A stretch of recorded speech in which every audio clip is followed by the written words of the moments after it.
not really lose that much in the lane because Lich can sit there. Also, Doom has trouble with armor, and Lich helps out a lot. Aside from that, they just build Doom incredibly tanky and use him as a vision hero, much like other teams would use last time. We've seen a little bit of Bristleback, but the games where Bristleback has failed, I feel like he hasn't had Lich on his team.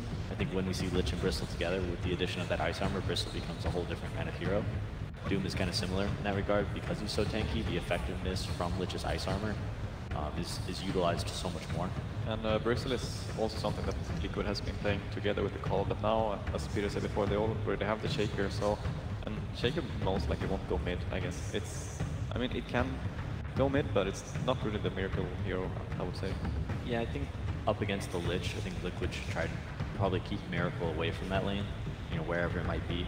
So having some flexibility in terms of laning is good. The puck can easily go to any lane. LFY's turn to pick. LFY will be targeting like these heroes that Liquid has been playing around with the Necrophos and now Husker as well. And I think it's the right approach. Really just getting team specific. This is, we're worried about you taking these heroes with your 4th and 5th picks and just eliminating them and not having that kind of like scare factor. I guess Lycan is the only hero left that Liquid has really been playing a lot, but that isn't bad. Other than that, then they've been playing the Necrophos a lot on Batumbaman. Yeah, I like that Necrophos ban. We've seen Liquid play that a bunch of times. They're winning games before like 20 minutes. Just so much sustain, so much. That hero is so strong in lane. LFY also has the advantage of having so much information about Team Liquid drafts. It's seen in so many different ways. There we go. We have Afu picking up the Earth Spirit.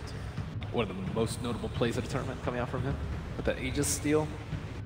LFY. Who did the rock and the Kaka? Yeah, that was awesome too. 2 Earth Spirit plays. Very high finesse hero, right? If you're really good at it, it'll show. High skill cap. And if you're really bad, it also shows, 10 right? seconds remaining. It's not my. I've seen that before. It's not my hero. 5 Rogue is seconds also getting remaining. one of his signature heroes here, the Rubik. He hasn't played that much this tournament, right? No, not very much at all. That'll be. I think I've seen him play at least once though, and he played great. He used to be one of the best Rubik players as well. Yeah, he might still be, but he was regarded as like the best Rubik player for quite a while. Yeah. Team Liquid's turn to But pick. that's a nice instantaneous disable up against Puck. Makes him a little less elusive. These two cores with Puck and Nikes is super good against both Call and Rubik. They can jump in and kill one of them straight away with Infest Bomb. Yeah, GH on his call, you know, we always talk about the Aghanim Scepter, but he actually 10 almost every single game remaining. goes for a 4-staff first. With that Puck Dream Coil, with the Nake's Bomb, 5 you know, seconds Call can remaining. 4-staff away, but he's going to get stunned. He'll be able to catch up to him. I mean, the Puck Lifestealer combo we've seen before, not run with Puck mid and Lifestealer safe lane, but actually having that last pick be another huge farming hero like Alchemist. We've seen that. Yeah, Lifestealer can act as almost like a semi-core. He doesn't need to be this hero that takes everything. He works pretty well in dual carry pairings. I think he's one of the one position's carry of choice versus keeper. You don't have to worry about the mana leak or the blinding light as a lifestealer. It's very, very nice not to have to worry about that. Normally, you just have to get BKB or MKB, usually both versus keeper going to the late game. What are some carries from Liquid that you might like from or up against LGD? I thought maybe Matoma Man could play Terrorblade, but that's a little bit out of his norm this tournament. Lycan, I would say, is because pairs are quite good against the Nikes. Yeah. Yeah, Lycan would make a lot of sense here. Troll's also pretty good. Troll as well. Yeah, Miracle could still play Troll. BKB heroes are very good. Where's their first 3? Yeah, definitely. Until Puck gets ads. So I wonder if Super's going to be playing Puck. Do you think it's going to be Super Puck or Inflame Puck? Because right now they don't really have great tower hitters. They have last picks. I think that they're going to leave that as an option. It feels like it's best to have it on the offlane when it's with Nike, because if you have it mid, like you really want to get this dagger and then go with the Nikes to get a kill. But if both your mid lane and your safe lane is like out ganking somewhere, it's quite obvious. Bloodseeker, a very popular pick just late in the tournament. Nuvi's shown great success with it up in winners, knocking LFY down with it. He's a pretty solid hero against Lifestealer. I feel like it's not that bad for Lifestealer. Because he can just kind of sit there and man fight, and even if he's running around hitting people, he's still life stealing. Infest as well to try to Exactly. dodge the rupture. I think you'll almost always get the jump on the Bloodseeker rather than the other way around, though. I think with the lifesteal, it's pretty nice. And he's gonna stay hidden. But yeah, Liquid getting a little bit pushed out of what they have been mostly comfortable playing. Yeah, most of the times when they've been playing this Coddle, they have this push lineup with Necrophos or Lycan, so they just wait for GH to get his arcs and then they just push during the day. But here is a more like team fight oriented lineup with a Bloodseeker. Carrying on the final ban, getting rid of mind controls, or I guess. Pretty interesting that they think it's going to be a mid-shaker. Yeah. 10 seconds. Well, regardless, Furion is one of Liquid's best heroes. It would 5 pair seconds decently well with the remaining. Bloodseeker in terms of like what carries you need to win the game. Lots of building damage, some split push, catch, all good things. Team Liquid taking their time with their final pick. Yeah, they've got a ban here, and then they have to pick immediately. And they've got to think, what's another hero we want up against Lifestealer, or do we already have enough with the Bloodseeker? They could still go for Liquid's turn to pick. LFY's turn to pick. It's a hero that's been banned against Team Liquid very high percentage of the time with Coddle. Lone Druid, I think, are the most frequent together. And a Sniper. Choose your hero. So it looks like it will be a Sniper mid, and Puck probably in off lane. Team Liquid is actually lacking quite a bit of cap close. That Sniper, they don't really have anybody that's going to be able to get on top of them. They have a sniper them like Cells with the Lone Druid, right? Oh, that's true, but he sometimes plays Radiance. There. Yeah. The I've rank seen him well. do the like range build at all of times as well. It's time to get game one underway. It is the first of the games of the final day of TI7. Welcome to the floor of Key Arena. We are here in Seattle. 24, nearly $25 million in prize money available at this TI, and 18 million almost of them to be claimed today.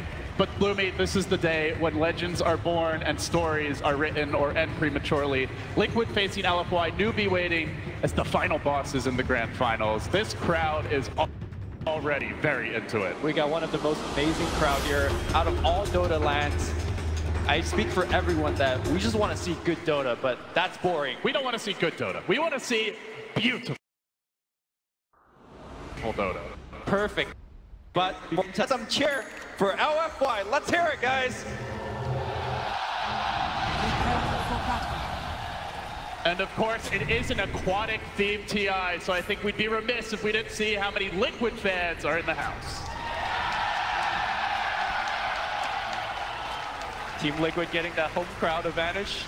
Maybe a little bit, but Maybe a little, but only a little, and what they maybe lack in numbers here at the venue, they certainly make up for with the volume department, as the LFY fans are very anxious to see their team advance. So we get into the Dota now, Lumi. We could talk a bit about these picks. Mr. Ho-Ho-Ha-Ha coming through again. We saw him yesterday.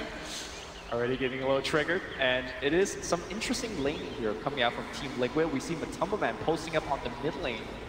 His matchup is going to be super for now on the sniper, although it looks like there might be a little bit of scouting and perhaps lane switching. Of course, we also have LFY going offensive up on the top lane.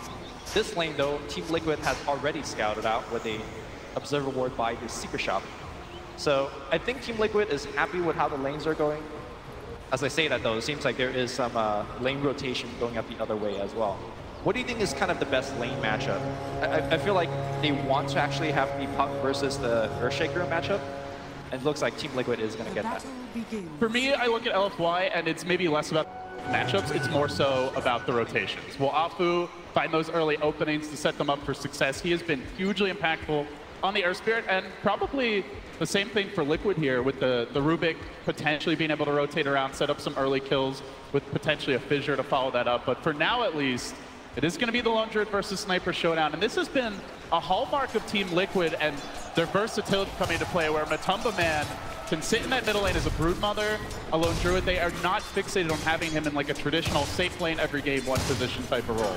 Yeah, the big difference is that I think this Lone Druid is very gankable in the mid lane, especially to a hero like First Spirit. Sure, you might not kill him in the first gank, but definitely a lot of harass that's going to be coming through. Meanwhile, on the bottom side of the map, Inflame is just having a really tough time. Just eats fissures, eats a ton of right click. I think GH got like 6 to 7 right clicks on that puck. Has the phase available, but simultaneously, Miracle also struggling, but the beauty of the Bloodseeker is you just get a few last hits and you'll be right back in it. Azafu looks to equalize the score, gives Mind Control some early harass, but he also takes punishment from Gandalf. Yeah, GH getting a lot of early harass in. This is actually going to be a big problem. As soon as Bloodseeker turns level 2 up on the top lane, he is going to have access into Thirst. And suddenly, I think LFY top lane might crumble a little bit thanks to the big boost of movement speed. They are getting aggressive here. Merrick going in on DDC. Liquid looking for the first blood. The Frost Armor is going to save him, it looks like. But at the same time, Monet unable to punish fully here. Frost Armor certainly will be quite the nuisance for the Lone Druid, for the Bloodseeker, as this game moves along. So a duel here top. Seems like Monet is getting that edge and harass, but just one quick change of auto attacks, Miracle will be right back in. Miracle seems to be struggling in terms of the last hit department right now. Of course, the Lich is a big part of that, and every time he does come in for that last hit, just eats at least 2 to 3 right clicks from the Lich as well as the Lifestealer. So they're doing a good job to slow him down. First thirds of the game spawning. Illusion comp for now.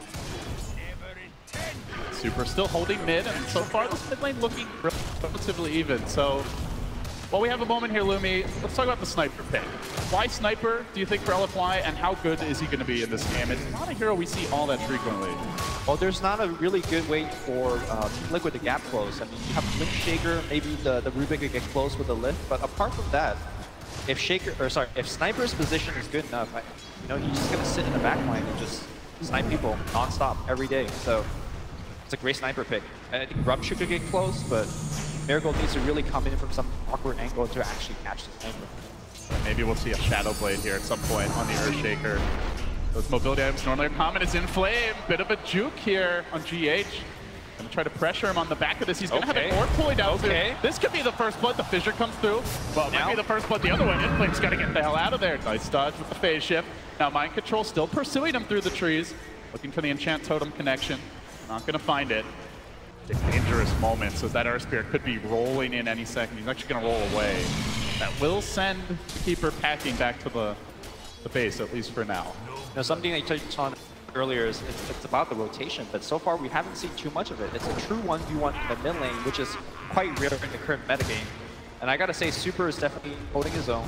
Normally, the Lone Druid gets a lot stronger at level 5 because Repair gets to now group people, but I think Sniper is one of the better heroes against that because you just get to stay so far back. Whenever the bear comes even close, you get to harass. In fact, the bear has to make the walk of shame into the fountain to regen, so this is looking pretty good. Quick fountain trip for him. So far, so good for the Sniper. Of course, with the Lich, if there's no kills, you should be passively winning your lane. That said, the Lifestealer slightly down on CS, so pretty early days here, but relatively even start thus far. No major advantage being accrued by either team. Does feel like it's going to come down to some of these rotations. Where does that first Rupture go? Are they able to find a puck pick off with the Dream Coil? Maybe the supports, the dual ES initiator type heroes can get involved. We'll see. I mean, everyone's pretty content to stay in their lanes. And Flame is going to have to silence Mind Control to get fissured up a bit. Off lane shake, but I'm still looking to apply the pressure. Phase shift comes through, but he still gets clipped. Not quite enough damage just yet, but the pressure is there, and this puck is constantly running low on regen. Same time, he is CSing well, so he's able to afford some additional when necessary. You know, you say passive game is good for the Lich, but at the same time, as an Earth Spirit team, you definitely want to be able to convert some of your early rotation to kills. And this particular top ward that Team Liquid has played is making it tough for Aqua It's not going to see this Earth Spirit coming in, though. He's creeping around in the woods. We find the opening. Bloodseeker is a possible kill, but not easy. He already has a pretty decent move speed as of now, so if you could catch him, hesitant. If you can catch him with Blood Rage on as he comes in for the last hit, as he has now, maybe. They don't have a whole lot to Boost disable starting though, so up. they've got to time this just right. And Miracle dueling it out with Monet. They're going to try and save that boulder smash, rolling forward. And now Miracle getting stunned up. He's a little bit too fast though, because in the bottom lane, they're diving the puck. The puck may end up going down in flame. While they don't get the kill, they also save this top lane through the power up the thirst, the fissure. Nearly bringing in flame down. Yeah, it was a very lucky break for Miracle as they started going on the puck. The HP of puck lowers and lowers, activating that thirst, giving that movement speed that he needed to get out of the gang. Very, very slow early game, despite the fact that both teams are aggressively looking for that first blood. We've seen some of those early rotations, not yet netting kills. Now, Tumba Man getting aggressive on Super. The power of the entangling claws that can leave the sniper vulnerable, especially if a rotation comes in. They'll need to keep vision up for Super. He'll have to be very, very careful about his positioning, because look who's coming from behind. It's only GH creeps. level 1. Ooh, he's gonna assassinate the bear. Oh, he wants that kill. Super 300 does gold. get it. That's an easy 300. Maybe the punish can come now. Liquid will trade this for first blood to roll in from Apu. Two-hero connection. First blood to LFY. Bear's down. Now the hero's down. And Kuro might drop as well. Super wants to back away. Ho-ho. Haha. He's fine. He's out of there. Yeah, first blood. They got the bear. Even force the mind control TP. That is the ultimate coup here. Bellfly. On top of that, Apu snags the bounty. Talk about a good start, Lumi. Oh, for sure. Just look at the net worth differential. Sniper is about 1,000 net worth ahead of the Lone Druid off the bear kill, off the double kill, and the first blood. He's having a beautiful game. Nearly 1,000 gold up on the Lone Druid, where it was dead even before. That is a massive exchange. See how Liquid are able to respond now. Does have to resummon. Tumba now wants a little bit of vengeance here, but Super just calmly plinking away on El Doge. Keeps on punishing it under tower. And just now, we saw the weakness of Team Liquid's draft, where you got the Keeper, you got the Rubik. Neither of those are really good rotation heroes, you know? Right, you'd come in love- very slowly, they don't have a lot of burst damage or disable. You'd love to see the Bloodseeker come, but Miracle's actually only level 4. That's the Lich for you. Because of the Lich, even though he CS relatively fine, so no Rupture available. The only other hero that can rotate is the Shaker, and that's a big investment, bringing your offlaner away and just freeing up that bottom lane for the puck. So LFY, it seems like kind of hinging on the sniper and the early movements of Afu have been able to gain an early advantage here. But as mentioned, it is early. Only 7 minutes in. We still haven't seen Liquid ramp up. So many times, Lumi, they've even been very far behind, and then all of a sudden, GH gets that Aghanim Scepter and things completely change. So definitely don't write Liquid off by any means.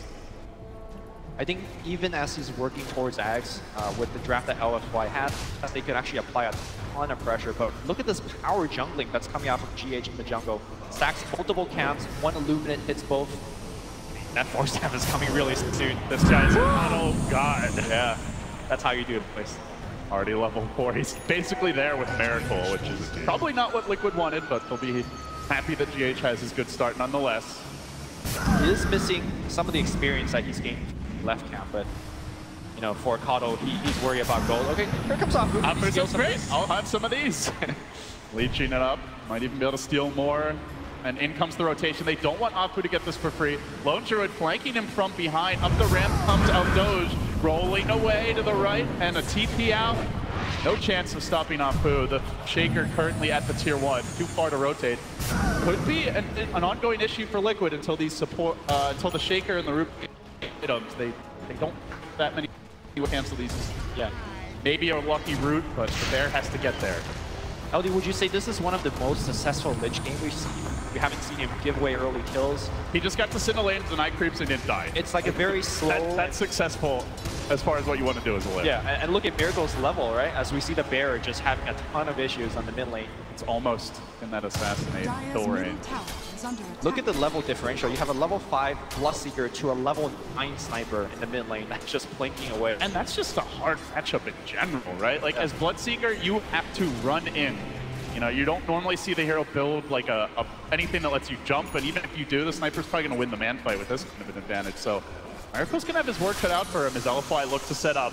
Apu lurking on the high ground. DDC has the chain cross. They can go for the boulder smash off the mark. They still lob it in. Will it bounce back? It does. They damage. So he also whiffed there on the roll forward, and Miracle scoots away. Easy dodge for him. They need Still the pressure though, Lumi. Despite the failed kill, they could force it back for a little bit and they could pressure this tower with the Lifestealer. But Liquid looks like they might want to try to contest this. They're thinking about it. They've given that bottom lane to GH. They have rotated mind control very early on the Shaker. He's up mid. And Matumba Man, Sword got the tier 1. Bounty Rune spawning. LFY gonna TP Sniper back to mid. Mask of Madness already complete.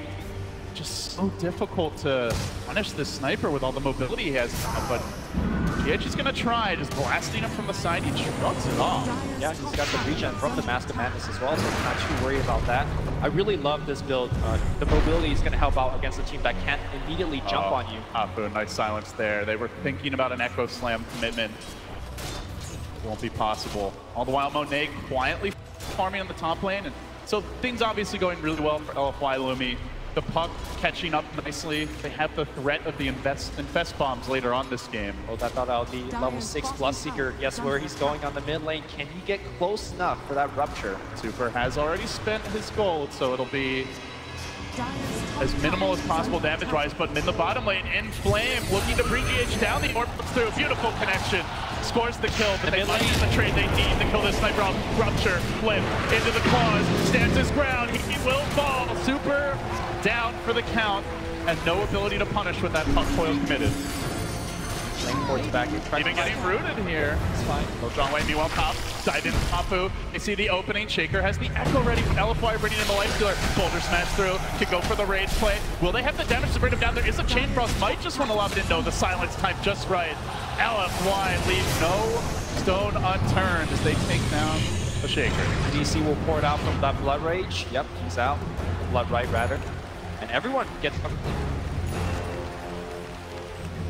Back and forth exchanges around the map. They do kill the Sniper, but again, he had already spent his gold. He's still over 1,000 up on the Lone Druid. In fact, look at the net worth. All 3 of LFY. They're moving on to Miracle here. Open wounds to start. Rolling Boulder forward, and now Apu committed with the kick. Scores the Miracle kill. Oh, one more hit. They will get it. Gets him again. This is not the kind of Bloodseeker game that we've seen on the road to the finals. Not over yet. Mid lane Puck has an invis review. Scouts out Matumba Man. Coil is available. This is not a solo kill. Yeah, he needs a Sniper to be nearby, but Sniper is like, I'm gonna sit in the mid lane. Matumba Man comes back to mid. Perhaps they do go for that, but instead there's a dire scan bottom. They're gonna rotate that way. They maybe dodge the gank and get a tower. Still, as good as the game's been for LFY early, they've yet to take a tower down. There's a lot of teleport scores on the side of LFY. They could just coil and pour it in. There is the one. Do they want to, though? It's already too late. Tower's down, but maybe they can at least get the kill. Matumba Man caught out. Could be another death for the Bear. Tries for the TP. Not gonna happen. Matumba falls once more, and still LFY grabbing their own tower in the top lane, so they do answer back. A 1-for-1 tower trade, but the kills, those precious kills, are all going LFY's way. This is a fairly common sight for Team Liquid. Whenever they run the Kato, they do struggle in the laning stage. They do tend to fall a little bit behind in terms of kills, towers, and network. But as soon as that Axe comes online, you know, the team just roars back. Yeah, he does love to go for the Force Staff first, and then into the Axe. Just get that utility item to help your team. As they converge on the bottom lane here, they're trying to set up. Looking for the Shaker pick off In Flame with the rolling boulder. Beautiful connection with the interruption might come through. First, committing the Earthshake ultimate. Assassinate finishes the job. A little bit of extra damage. All they need. Apu will fall. Sniper has to back away as he watches the Fairy Dragon get shredded. And while that was all happening a bit earlier in the mid lane, GH did deny the tower. So that was another tower down for LFY, but the gold will be diminished. Yeah, that was a critical death here on the Puck. He's so close to the Blink Dagger, sitting at 1500 after the death. Had he actually made it out from that gank, that would have been really good for LFY. Instead, 2-for-1 trade, good recovery here from Team Liquid. But the question is, what are they doing for this Sniper? Like, he is just free farming. Nobody's actually successful again, apart from that one gank on the mid lane. I don't think that's enough here to slow down Super. Is there a point for you this game, Lumi, where Sniper kind of enters God mode? You know, where he's just so strong that no one can get in range of him? Like, we have seen those Sniper games, especially back in the old ho-ho ha-ha days, where he just would sit back with a Mask of Madness, BKB, a couple of key items, and someone walks towards him to initiate, he just kills them before they even get in range. I think it will be super hard for him to get to that point. Hold that thought, Afu finds GH, could force that, but he's up on a cliff. Do they actually know that he's dropped the wall? Yes, sir, they certainly do. The blinding light is there, pushing them away. And Monet tries to claw at him somehow. Those paws reaching up the cliff. The invest from distance. Monet, that was a beautiful piece of art. Gets the kill. And they push now. They want to group up mid, and with the keeper of the light down, it's like they're thinking about it, but they also have to deal with this pressure coming bottom. Been shoved in, and Liquid are responding with a double Midas here. The Lone Druid Midas, I believe, just been picked up. Now going towards the Radiance, has about 900 gold banked already towards it, and Miracle also closing in on his own recipe, so Liquid definitely hoping to slow this game down, but Mind Control, he could be the sacrificial lamb. The Shaker rumbles into this top lane. The ward was planted down. Mind Control, Fissure, but now he's got nothing left to save him. Rolling forward, or off the mark, but they don't even need it. Kill secured. Tower will stay up, at least for now.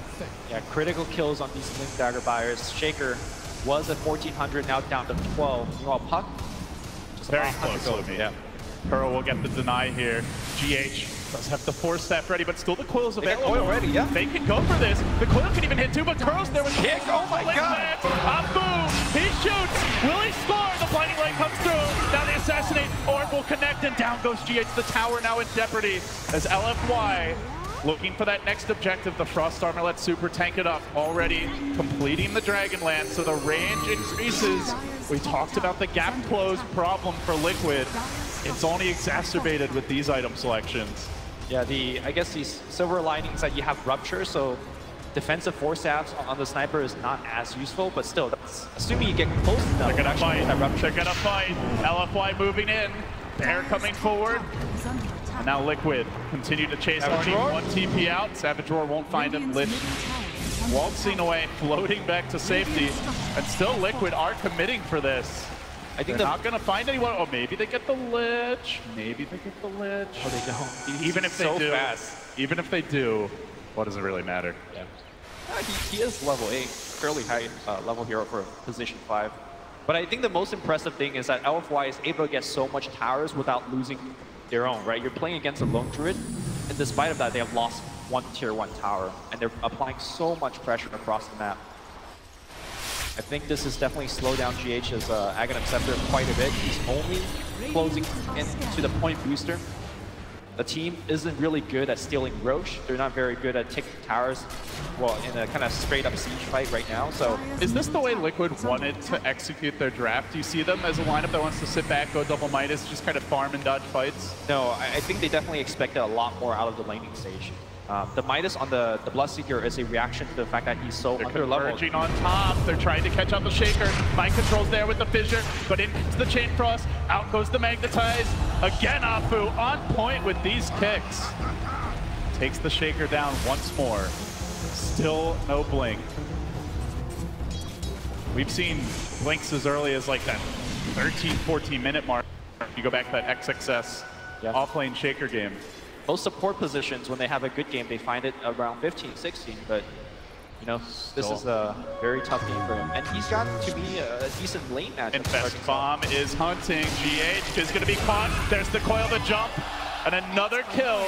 LFY continue to punish. You mentioned the importance of Blimp Dagger, and it's just LFY able to constantly pounce here now.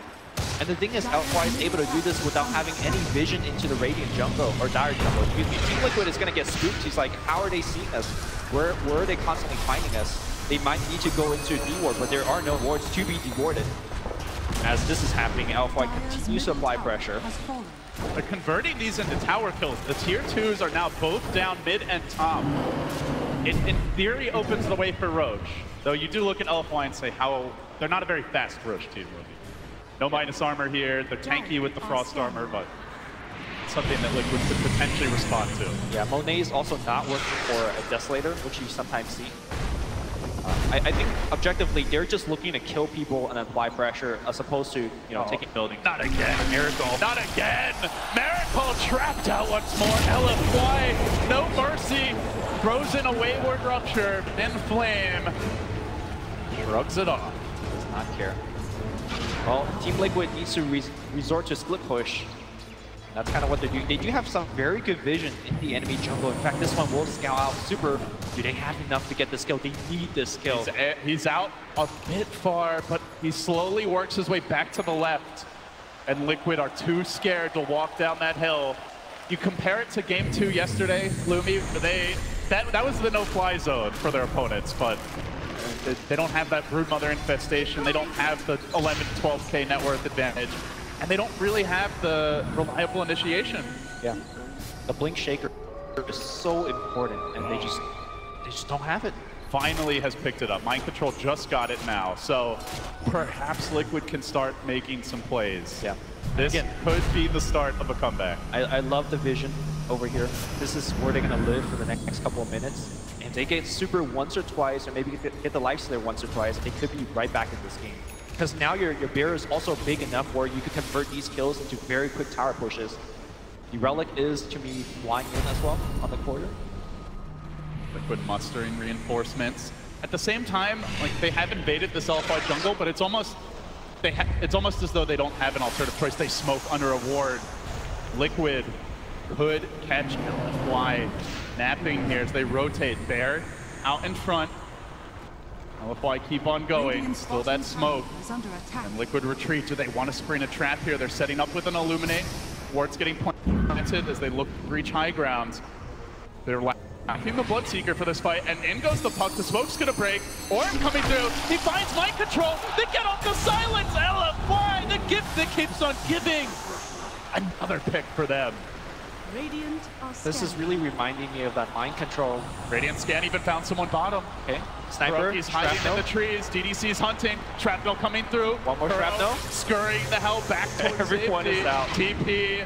Get the hell out, Liquid. The ward, meanwhile, does see that lone druid mid, and is looking for a further pounce. LFY, they're the ones constantly going for these ganks, going for these initiations, and they find Matumba Man. Savage Rose there. Hugs coming in Gets here. him back to safety. Now the Boulder Smash forced out. And now the TPs come. They do have the Shrine. This could be dangerous for LFY, and they know it. They're going to back away.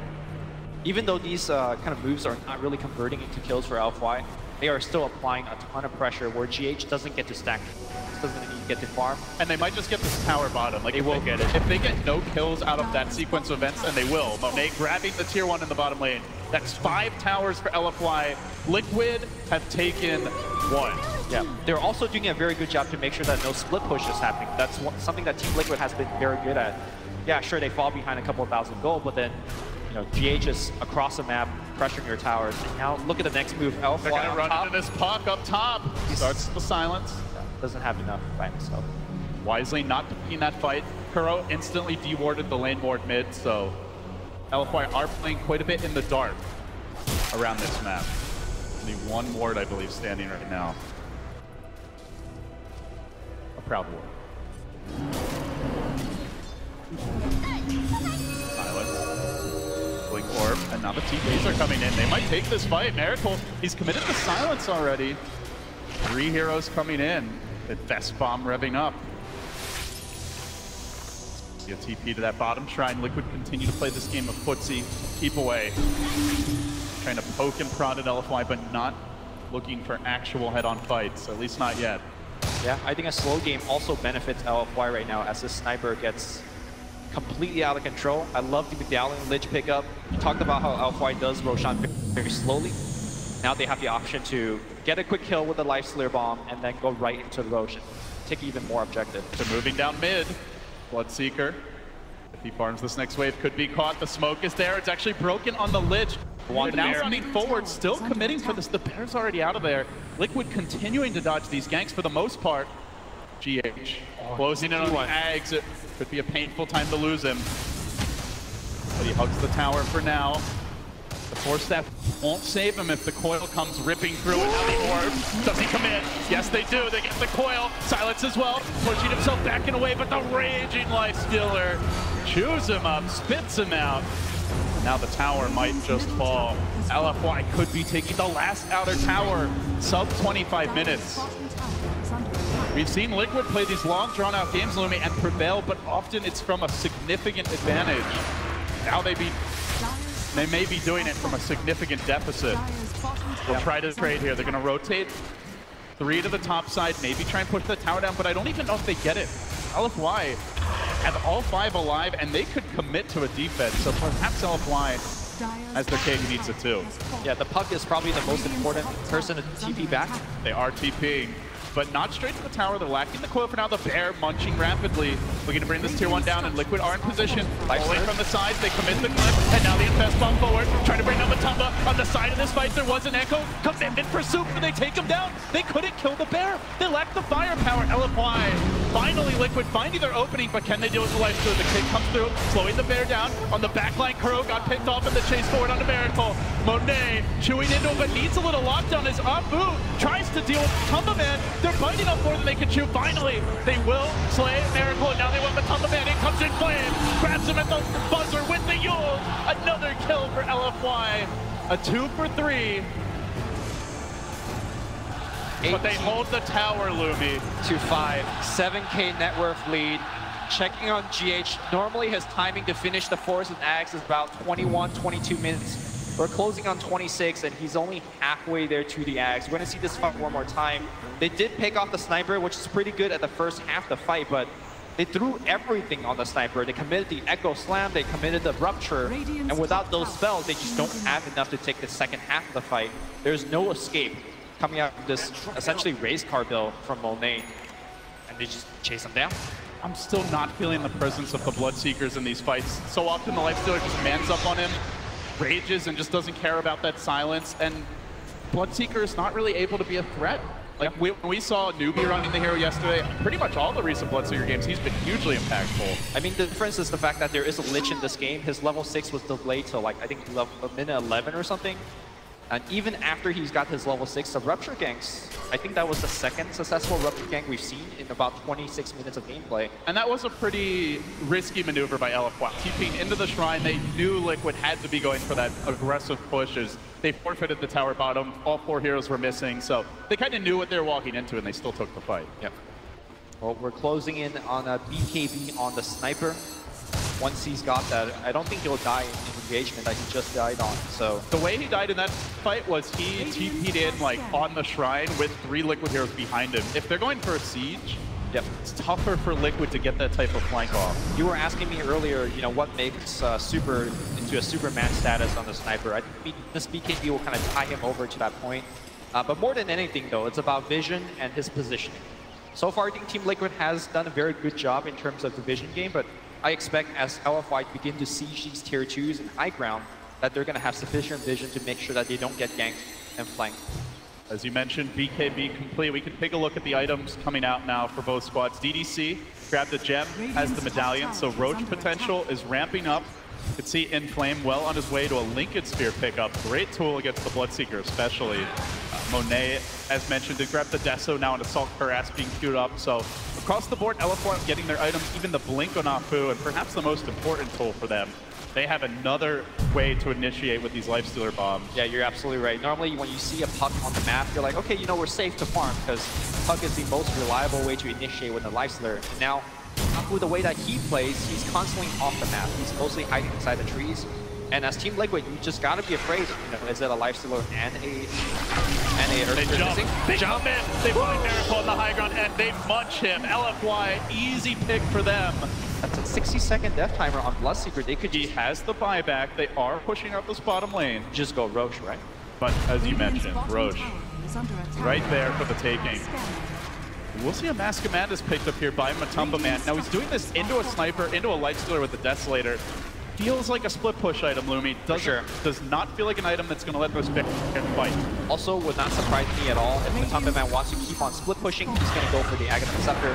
If he's looking to fight more head-on, you know, building items like an AC would help out there. We'll see where he thinks this game is going to go to, but I'm leaning with you, LD. I feel like this is going to be a split push game for Team Liquid to come back on. Do you like them in that type of battle? Does their lineup... You have to keep her the light, right? You've got a hero that's really good in those spread-out type of maps. Bloodseeker, in theory, excels when heroes are isolated, can be picked off.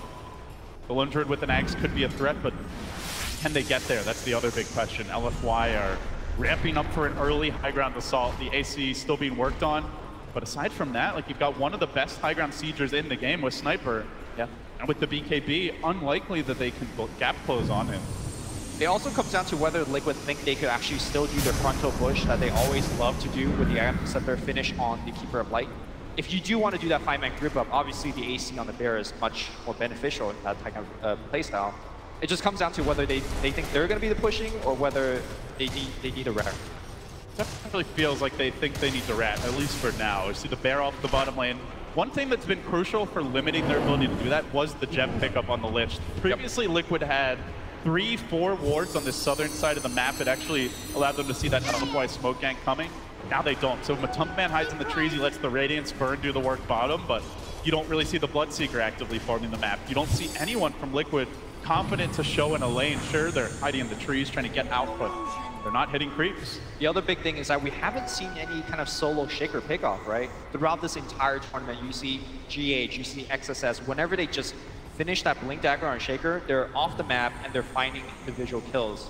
We haven't seen that from Mind Control, partly due to the fact that the Blink Dagger was so delayed, but also the lack of vision.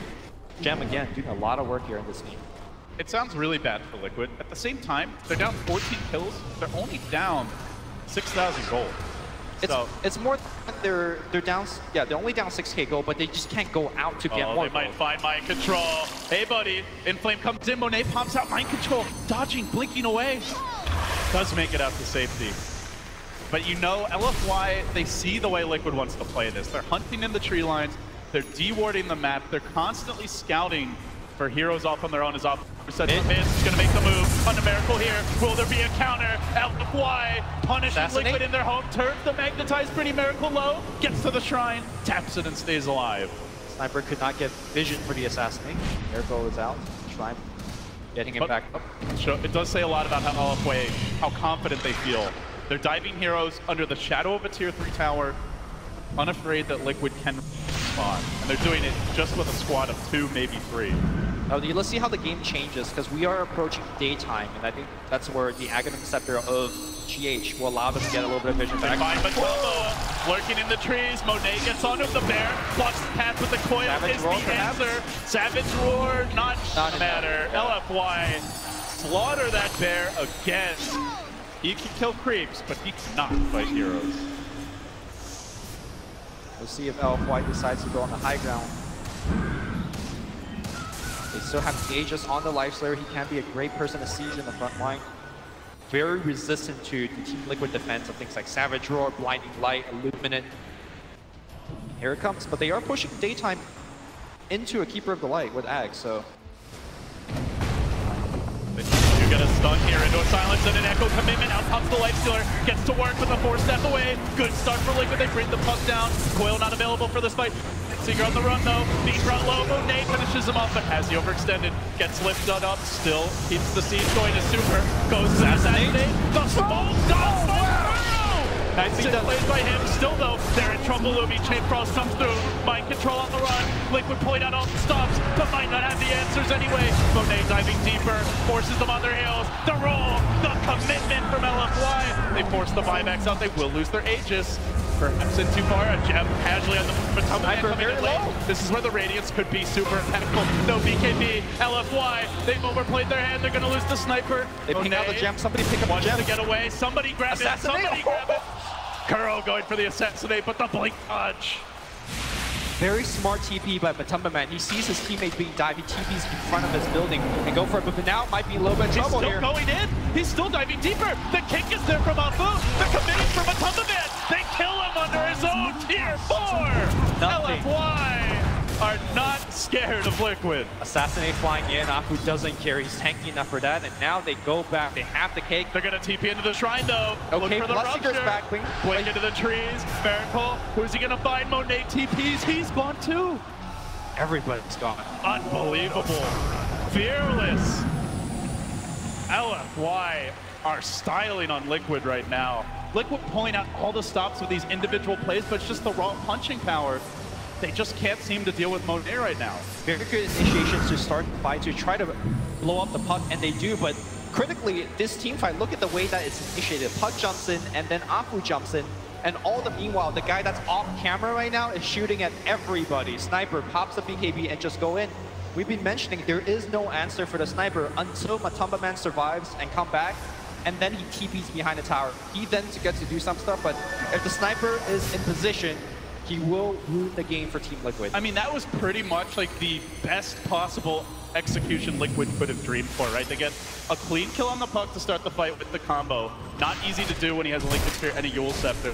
On top of that, you smoke dodge the assassinate.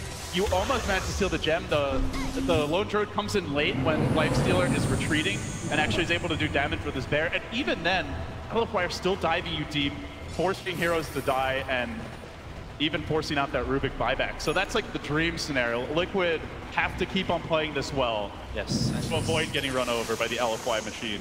This might be the smoke that will turn the tide of the battle. It is daytime. They got the GH vision.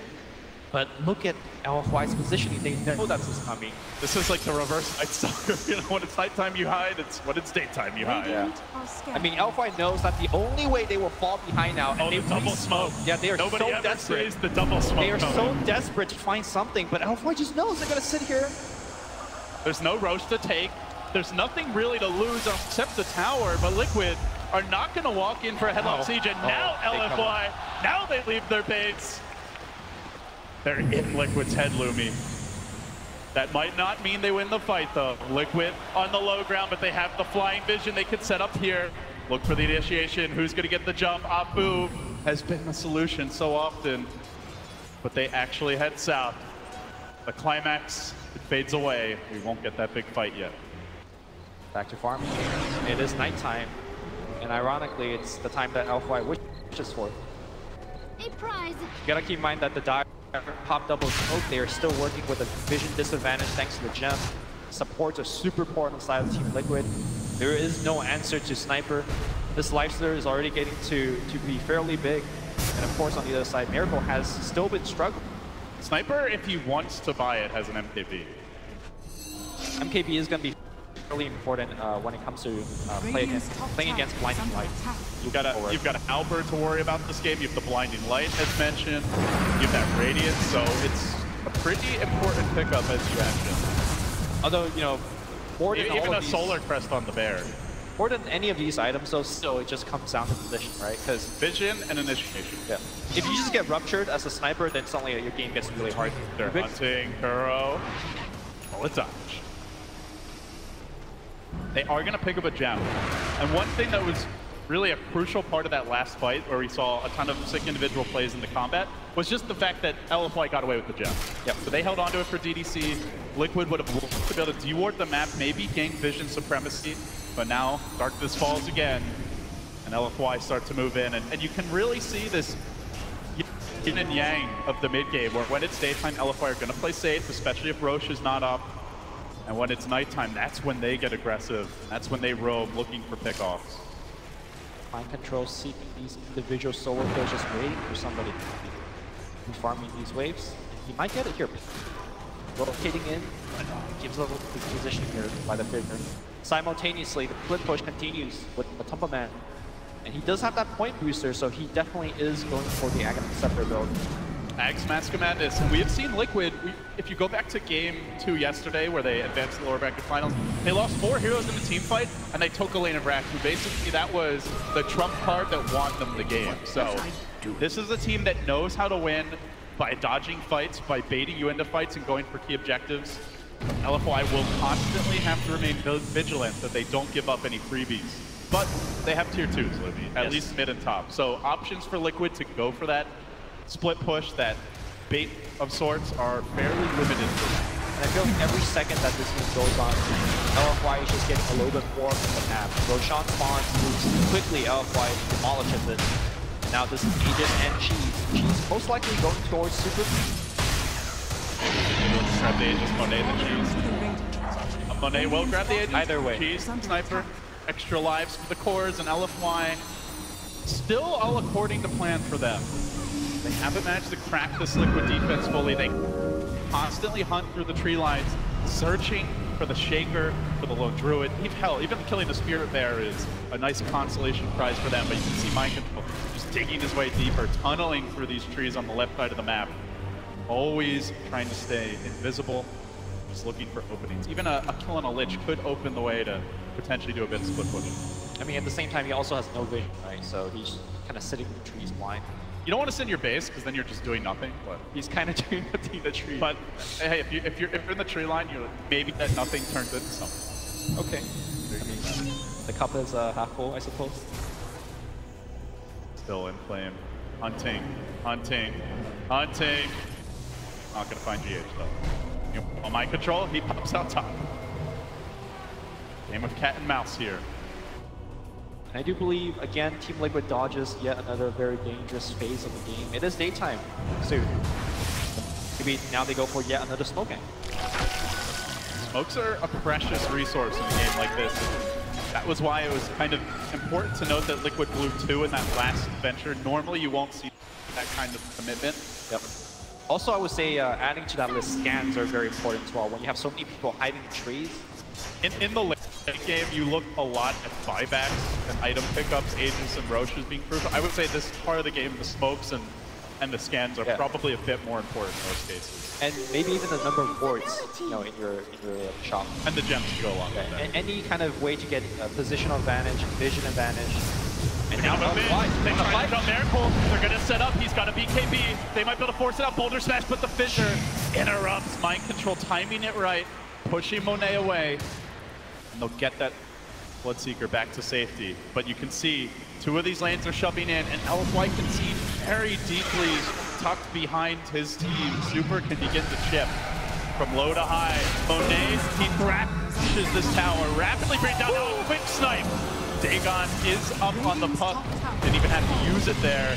That was Rubik has no buyback. This is a pretty big kill. Yeah, very good snipe on the Rubik because he just stole Shrapnel. Shrapnel is fairly annoying against a pushing lineup. So they get one. They're going to rev up for a follow-up Infest. They're going to TP away to bottom lane. Maybe they just scope for this bear kill. Would be a juicy one. They pop the light stealer out, kill up these creeps, rage onto the bear. And this will limit the split push if they can finish it down. Elsoj with the Savage Roar. Shakers on the chase. Flames committed. Meanwhile, they are hunting for heroes. Super gets up to low ground, or up to high ground and away to safety. Yep. Again, that is what Liquid want to do. They want to pull LFY apart, spread them out, and then find openings. The gaps in the armor. There are no gaps in the armor right now. You got Frost armor. It fills everything in. You'd think Liquid would be masters of it, given their name and all. So far, it's not proven to be the case here.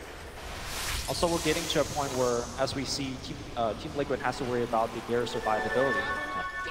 There's way more than enough damage to kill the bear over and over again. So this split push game plan is very safe. At the same time, the bear is, 300 a pop whenever it dies. On a very long cooldown as well. You kind of look at it like we're going to feed the bear. It's about limiting how many times it dies and trying to push as much as possible. Right, and how much time you get delay with the bear. It's a min-max problem, but you accept there will be success. High ground temp, number 2, this time with a double damage. Trying to hold the line here. The bear is off split pushing. The tower drop trap moving out. Moving in onto Miracle with the BKB. The Echo commitment with the sniper. BKB. Counterplay now. We still get the cheese. The courier dies, but more importantly, Matumba Man might fall. Pushed away. Chewing forward. Got cheese. Monet gets Savage Road back, but off move. He's committed to this. Blinks in. That's the hit. Looks for the kill. Get it 2. Back for the melee. No, they want more. They bring down a few Liquid, scrambling the buyback, sounding the alarm. The base is under siege, but in the top lane, the bear is split pushing. It's going to take the melee. Liquid will get a Rex of their own. Can they hold the line? Melee is still up for Liquid. This might actually be a win for them. Hellboy need more kills. They need to get back soon. They got to commit to something, Lumi. Monet's going to take a melee in his own right, even through the backdoor protection. So 1-for-1 with the bear drag screams bottom. And Liquid got a whole lane. How are they do all of this? Finally, the TP comes out. The bear quick retreat. Yeah, he's gonna get a 2-3. And now they're gonna stop the puck. He won't get back. Doesn't have it. Mountain tower down. The Savage Roar retreat. Liquid again and again. The rat tactics are working. They might get more. They're gonna get the sniper. They are gonna get the sniper. Puck is on the retreat. He's very low in terms of mana. Kuroki trying to lock him down. Into the trees. Do they know? But catch him.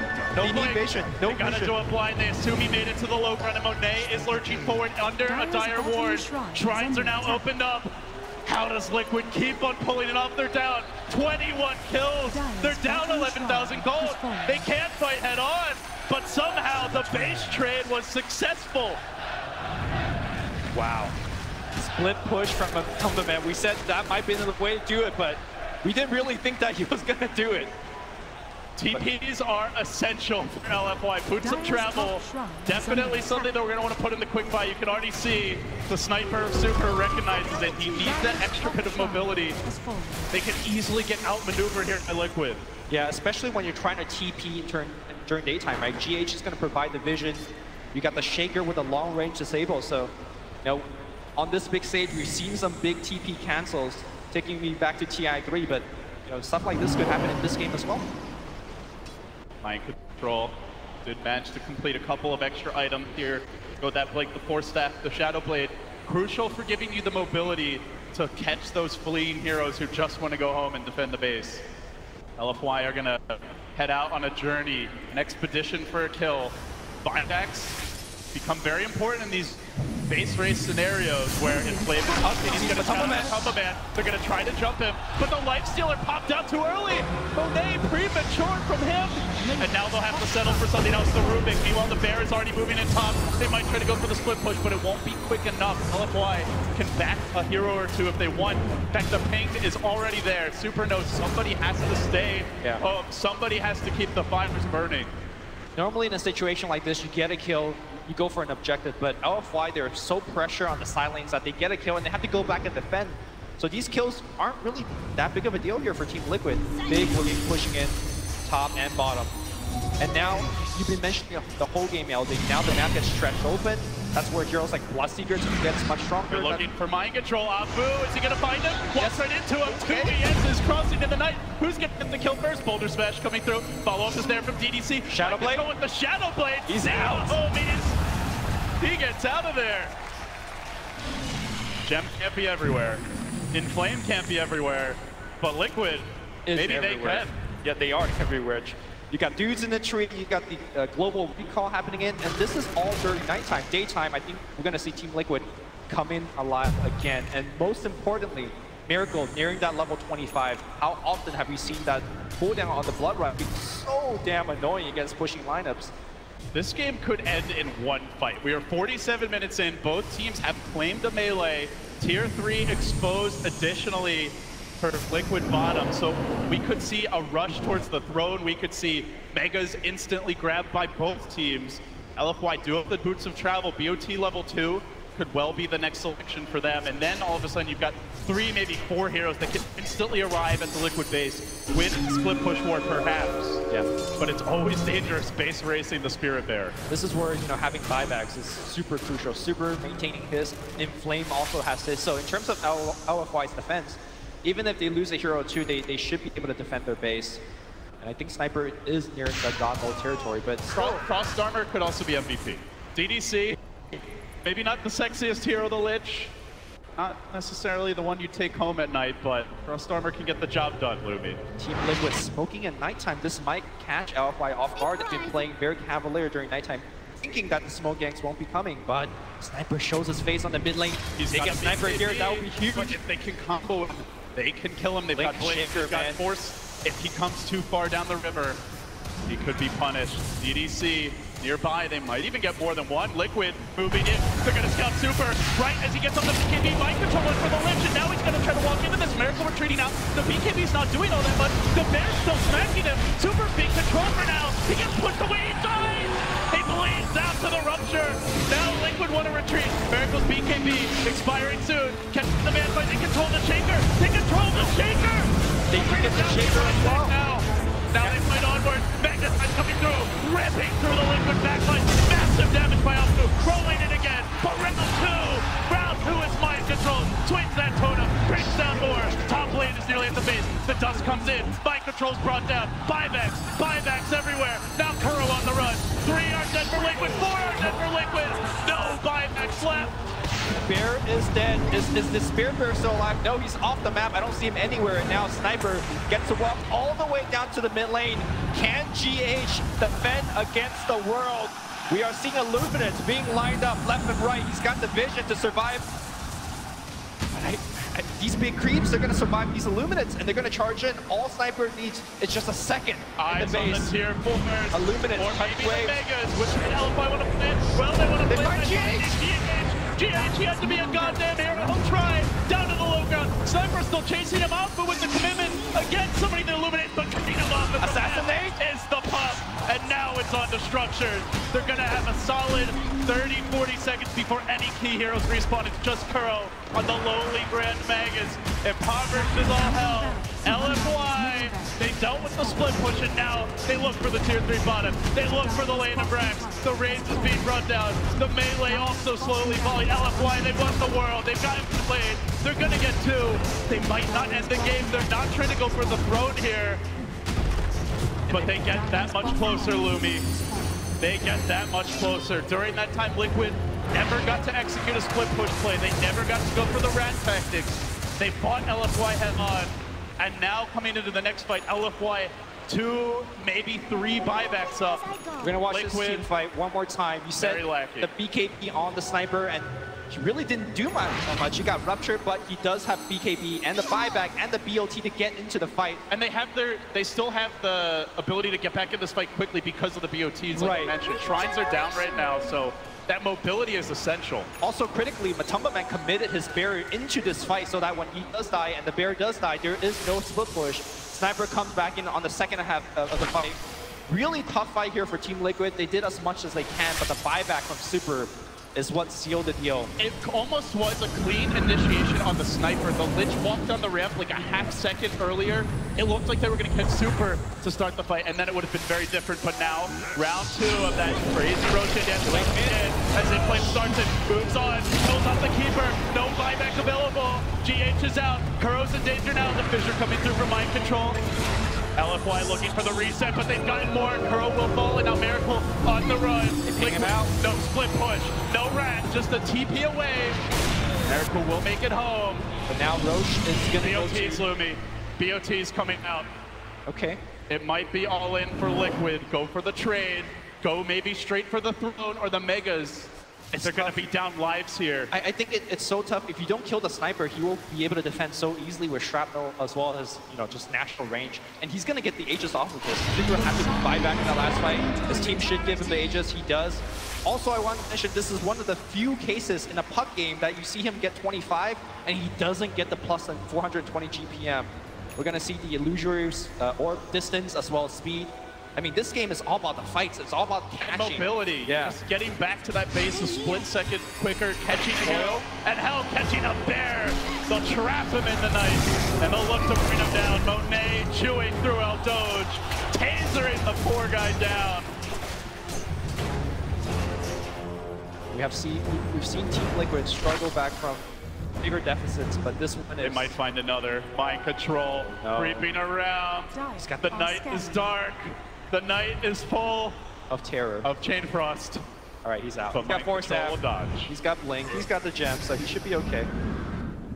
And now, systematically... Look at this. That's the anti-Tinker wards have been out for LFY. They might just keep that going, Lumi, as the game grows later. It's been out for a while now. Yeah. And that's really how they should be looking to play it. Constantly try to find heroes. Hell, the bear hiding in the trees.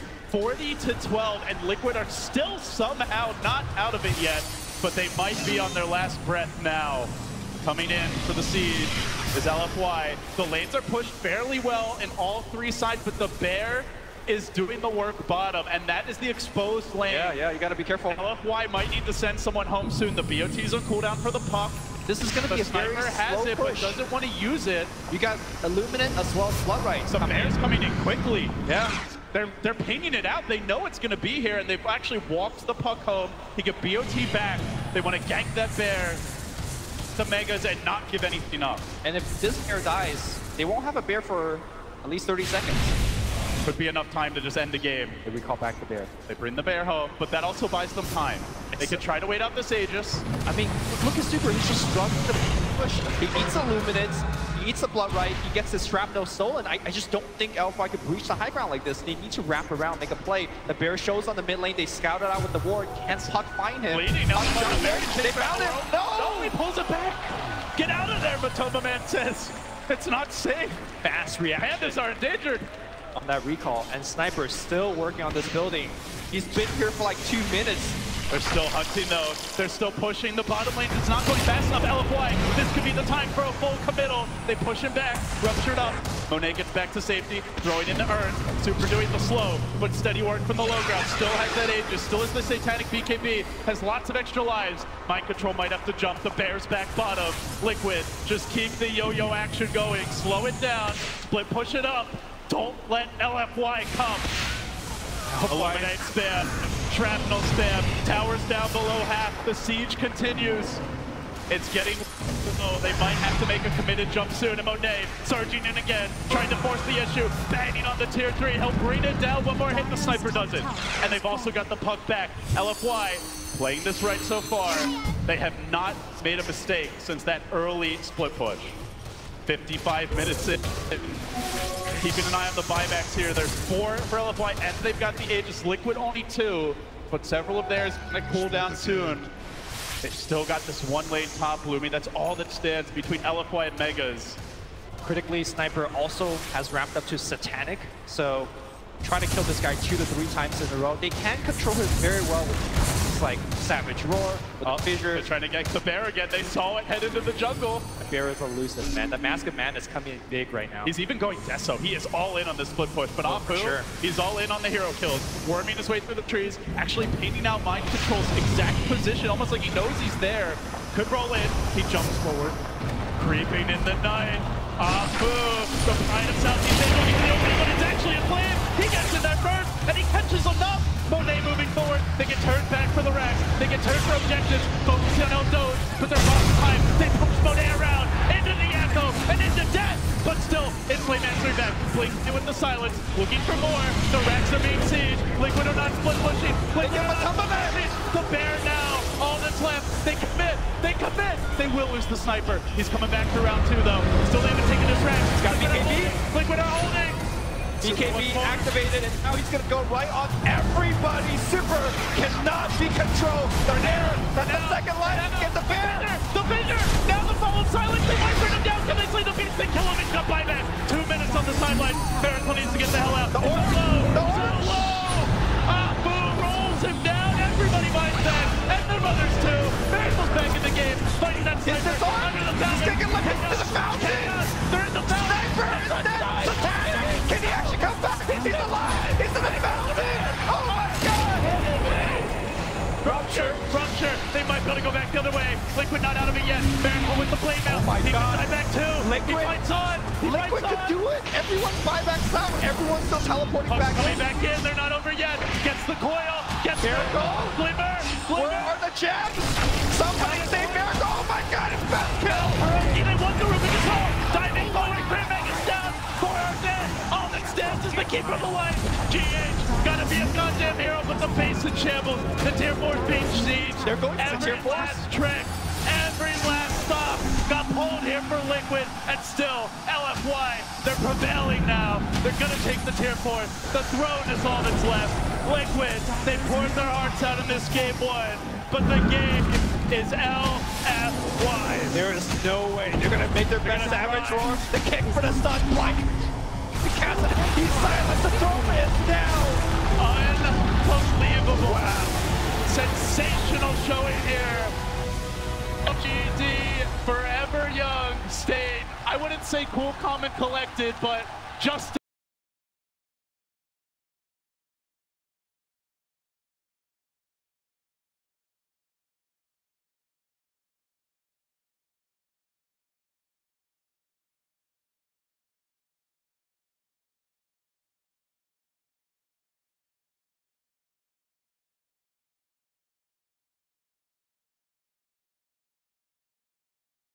of that game. They were all in, and so were Liquid. 48-17 the final score, but it didn't feel that one-sided at all. It didn't at all.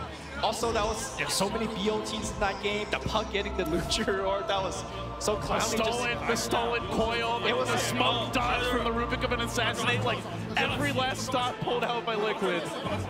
They need a better start.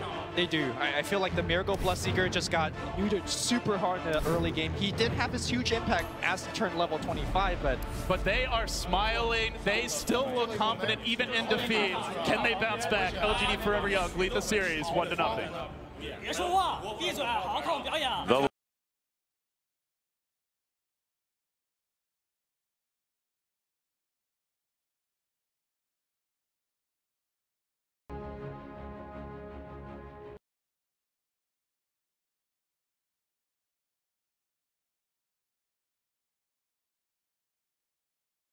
right from the beginning of that match where LFY immediately took control. Purge, I know you got a lot to say about the early game. I'm going to pass it right to you. Yeah. Beautiful, beautiful opening game by Really LFY. I thought coming into the match today that Liquid would have the better setup with their drafting. I thought that they were going to have this figured out, but I actually think it was LFY that had the advantage here. And the reasons being is I believe they think that the two important heroes for Liquid are both Bloodseeker as well as the Necrolite, which they ended up banning in the first phase. So those are the two heroes that they had to play around. They also grabbed the Lich to ensure that one of their lanes was going to go really favorably if they wanted to shut somebody down. But the really big hero for LFY that really solved all the problems is Lifestealer. He matches up very well against melee heroes. He does well late game, and it basically gave him this really nice laning advantage. If we look at the other ones, the bot lane here is pretty much a wash for both sides, and the mid lane pretty much a wash for the mid lane. But in the off lane for LFY, basically the safe lane for Liquid here, it's very easy for Bloodseeker to trade against Lifestealer, and that's because every single time that he hits him with his Feast skill, it's going to lifesteal Lifestealer, give him some health back, and make sure that he trades always better than Bloodseeker. So Bloodseeker normally good at laning like Necrolite, good at getting hero kills later. He got shut down in the early game, and it put Liquid in this really weird position. They had to get Midases because Bloodseeker wasn't going to be able to contribute very well to the match otherwise because he just doesn't match up against Lifestealer. And the other problem is Lifestealer even matched up well against the Lone Druid, so it just put Liquid in this really bad place for a long period in the game. They had to put wards all over the map to make sure that they weren't getting ganked from LFY, because if they did, they were going to get ultra far behind, and that is basically why it was just so hard for them to win that game. Yeah, I mean, we honestly thought that we were going to be coming out here in 25 minutes because Inflame on Puck just kept getting every single character that was hidden anywhere got snatched up. I mean, Liquid, though, what a recovery to make that game go on. It's just amazing how they actually managed to stay in the game for so long. They were in a very weird position where they actually wanted to just farm on the Lone Druid to get this Radiance, but since Bloodseeker had like such a bad game, they didn't really have any hero to back him up, so they just got into this Midas farming game, which isn't really how you want to play it. Yeah, it's not really how they wanted to play it, but it was kind of like the only way that they could play it, and like we were saying, they made a hell of a run of trying to get back into that game. And seeing Inflame always playing the trees reminded me of playing versus the old Cloud9, and the orb was actually really useful in catching these heroes that love to hide in the trees. I can't count how many times he caught the Keeper, caught the Lone Druid over and over again. Yeah. And I mean, the opening advantage almost seemed insurmountable for Team Liquid. And I mean, though they were able to extend it on, we really got to see why LFY is here in the top 3. And I mean, Jack, Machine, talk to us a little bit about LFY. That was quite a game one. I mean, we basically were ready to go 25 minutes ago. Yeah, we really were. But I don't know if Matumba Man has broads in Atlanta, but that panda was playing some, it kind of resembled somewhat of a rat, actually, Jack. A Chinese team nearly being ratted to death by a panda. Beautiful, look at that summation. But we should probably talk a little bit more, of course, in this magical corner. First things first, it's kind of getting a read, the consensus, general consensus across the board of like their read on Liquid as well as LFY. Well, most people that I asked, whether it was panelists, casters, or fans, were like, Liquid's unstoppable. They're just going to own everyone tomorrow. And the reason for that is partly because there's a superstition about, in Chinese they say it's milking it, giving it nai. It's like you talk something up and then that ends up becoming like a caster's curse or a jinx. Then it becomes the poison milk. So they wanted to avoid giving the poison milk and of course saying Liquid's going to own everyone. At the same time though, Liquid does have a pretty big following in China. Like they've won the last 2 tournaments there on Chinese soil at Star Ladder. Obviously Miracle is like a global star. And then there's cool nicknames for some of the other players too. Kuroki, very well respected. K-God, one of the original Dota 1 stars. And then you've got GH, who was known as Go Home. You've got Matumba Man, who's known as Toilet Man or Toilet Bro, because his name, the starter's name sounds okay, no, you like can't toilet. just, you have to explain this one. Okay, well, Matumba Man, Toilet Man. Matumba Man is a hard name to say. So the start of his name sounds like Matong, which means basically toilet in Chinese. So right. Became the Toilet Bro. And then, so you've got like Grabby on one side, Grabby McGee, and Toilet Bro. Yeah. So, I love the Chinese nicknames. so they're a well-respected team, and even the Chinese panel, like Mikasa and them, were saying, "Hey, we'd like to see Liquid go on. We'd like to see a China versus the world type of final. They like that situation too." Sure. So I think they're a well-welcome team, and people would like to see them there. And of course, one final question, which is just that we saw this matchup relatively recently, right? We were talking about it backstage. At Epicenter, we got to see Liquid best LFY. So my question is, have you heard, of adjustments that they've made coming into TI? I think if you see from the bans in the first game, like Liquid are a team that use lane pressure better than anyone else. And the heroes that were banned, I think it was Necrophos, the Broodmother, and the Necro. Like sorry, there's one Huskar. Like these are heroes that either push lanes out very well and are very difficult to gank with less than 2 or 3 people. So if you have to rotate those heroes over, then suddenly your other lanes are under pressure, or they know that the gank is coming. So LFY has kind of drafted, it seems, to adjust to that. There's one way of doing it is just being more mobile, having heroes that can gank and not give up another lane in response. And I don't know if it's whether Kuro's learning from the puppy tree or those harsh lessons years ago at the hands of Ake and Alliance, but Kuro has used that lane pressure very well, and you see how difficult these games are. You were saying the same kind of thing, weren't you, PPD? I mean, you were saying that Brood and Huskar, those are heroes that are going to change the game. Yeah, throughout this lower bracket run of Liquid, they've been putting a ton of pressure on lanes, playing incredibly fast. In this game, they didn't really have any heroes that demanded LFY's attention. They were able to just kind of sit in their lanes and farm with Lich and take an early game advantage and snowball off of that. Well, we are going to go ahead and roll out of here. We're going to go watch the next game. I'll leave it with you, Sean. Thank you, Machine. Thank you, Jack. I mean, LFY played so amazingly well. I mean, I'm a bit of a shameless Team Liquid fan, but one of my favorite things about this entire event is the international fanboys, or the fan base that's out there. Are there any LFY fans in the audience today? We could hear the roar from all the way outside. Casey got the chance to catch up a little bit with In Flame. First question is a very simple one. How did you come to join LFY? 老干爹的经理找到了我，然后当时他们队少3号位，然后刚好我那段时间想进一步的提升自己吧，就来了。You and Afu came on board in May. How do you think that transformed the team the way that it needed to be heading into Epicenter? 我觉得，加上我们2个的话，就我们几个人的性格啊、游戏打法、对游戏的理解，然后都会比较的相对的协调吧。就大家都会游戏风格比较类似，然后沟通起来很顺畅。我们平常的交流啊，然后感觉在一起比较放松吧，就大家就很简单的、自然的就打得会比之前大家各在各的队伍打得会好很多。Were there any big takeaways from Epicenter that might help you as you look ahead to TI as far as the biggest differences in style between Chinese Dota and Western Dota, if any changes?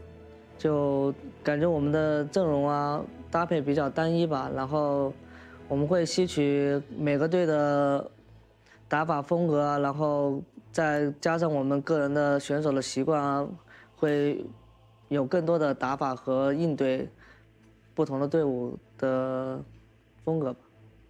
Are there other teams here that you're most looking forward to going up against, or any other teams that you have your eye on? 我们在 TI 期应该是最想战胜 Liquid 的吧，因为我们之前训练和比赛对他们的胜率其实是比较低的，我比较想战胜他们。How would that feel to beat them on the TI stage? 应该算是一个比较惊喜的事情吧，因为我们其实算输给他们挺多次了，就不算比赛在训练啊。就我们队是一个比较少争执的队伍，但是可能每次因为跟他们训练，我们都会有很多的争执。You did an interview with Cybersport and you said that your team plays easily together. Why do you think that is, and why do you think that's been so important in your success? 我待过很多的战队，在 LFY 的话是，我们大家都会比较的就能沟通吧，就大家如果有谁犯了错啊，我们会一起讨论啊，怎么样？然后我们大家都会比较虚心的接受队友的建议啊，然后我们大家一起进步，就会不会让气氛很尴尬的那种，就是大家觉得一个人很厉害，然后都要听他的。So someone told me that you changed your name in honor of the name of an upcoming book of a Chinese martial arts series. I'm curious about that and whether you draw inspiration from the entertainment, anime, comics world at all. 我觉得会的吧，就一个人性格总是会有很多的，就周围你根据你的经历啊，会影响挺多事情的。就比如我之前我在eHome的时候就比较单纯的，然后比较激进的吧，算是性格比较就单纯的就想打DOTA赢啊，就很简单。现在会不给自己太多的压力啊，不想影响自己，然后感觉现在是比较沉稳吧。Inflame has made a fan out of me, certainly. I mean, I feel like if you watch someone who's a little better than you do some sick plays, you go, why can't I get someone like that on my team in my pubs? You watch Inflame play.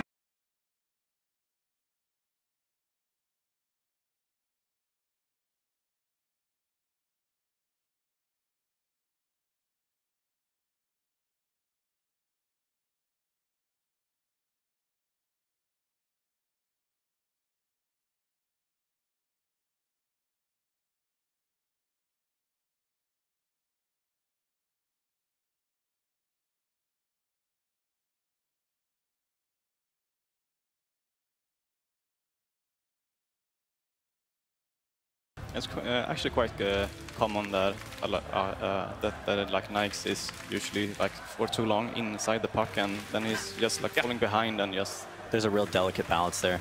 It's like like maybe I've been in this puck a little too long. Maybe I should pop out. And then you like get into this state where you're like, but I have been invested for this for so long. I don't want to jump out now. Let's not call this a mistake. Let's just you'll find somebody. It was a plan.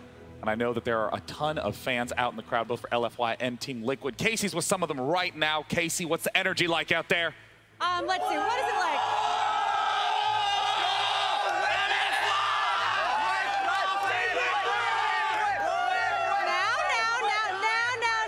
Now. Let's just all take a deep breath. Oh my gosh, everybody did. Okay, so what did you think about what we just saw here and just how the excitement of being able to watch that so up close and personal? Wow, that was an amazing game. I was really nervous for the old fat sheep. You can ask Jack about that. It's a nickname for LFY. While you're at it, Jack, you can explain the cow's private part nickname for newbie. That's a challenge for the next Jack's Corner, but I didn't think this was turning into a challenge for Jack's Corner. Like, translate that, Jack. But no, Jack does an amazing job, but that was a great game. It was, as an LFI supporter, was so nervous until they managed to kill the bear a few times. Probably, 拿回去吃火锅了！拿回去吃火锅了！拿回去吃火锅了！ We do actually have some Liquid fans here too. So what do you think? Are your boys going to be able to come back and do it? Yeah, I think they could do it. I'm just happy, love it or hate it, I'm happy to see Rat Dota being back. It makes for some exciting Dota. That last fight was insane. All right, so who thinks it's going to be Liquid in this next game? And who thinks it's going to be LFY? It's kind of weird. It's like half and half. All right, you guys, come on. I want to hear everybody in the stadium. Come on. Come on. Make some noise. We'll send it back to you guys. We are ready for game 2 in here. Don't know about you. Dota really is a common language for people all over the world who don't share English, Russian, Chinese, same language in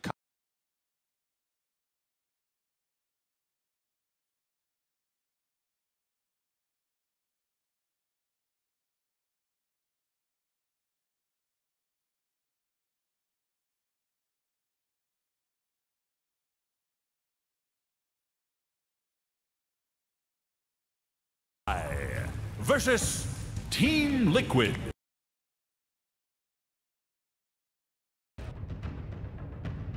You know, PPD we were talking about before this match came up. This is our happy time, man. Yeah, this is it. This is the last day of the international. This is almost as good as it gets. I really like this Prophet pick in the early phase here. As Peter was saying before, that the last game they didn't really have any heroes that LFY needed to address, but Prophet is a hero you don't want to give too much space early, and you can also make space in the middle of the game to open up the map. Teleporting all around the map. can play incredibly fast. And Liquid can have 2 to 3, maybe 4 heroes in a lane almost instantly. I think he can take advantage of the Lich too. Lich is really immobile, and I think he's actually pretty successful with tower diving too, because they're constantly playing around there. Yeah, I like it. I like the Shaker and Nature's Prophet combo, especially up against the Lich. You have all these summons, but then you also protect all of your summons by taking away Earthshaker from the other team. And look at this. We see the exact same picks and bans in order from LFY. Team Liquid being the first one to switch things up, get Nature's Prophet instead of Keeper of the Light. And, you know, okay, there was something you said about too many teams are trying to shut down as much as they can by banning Wisp and Coddle.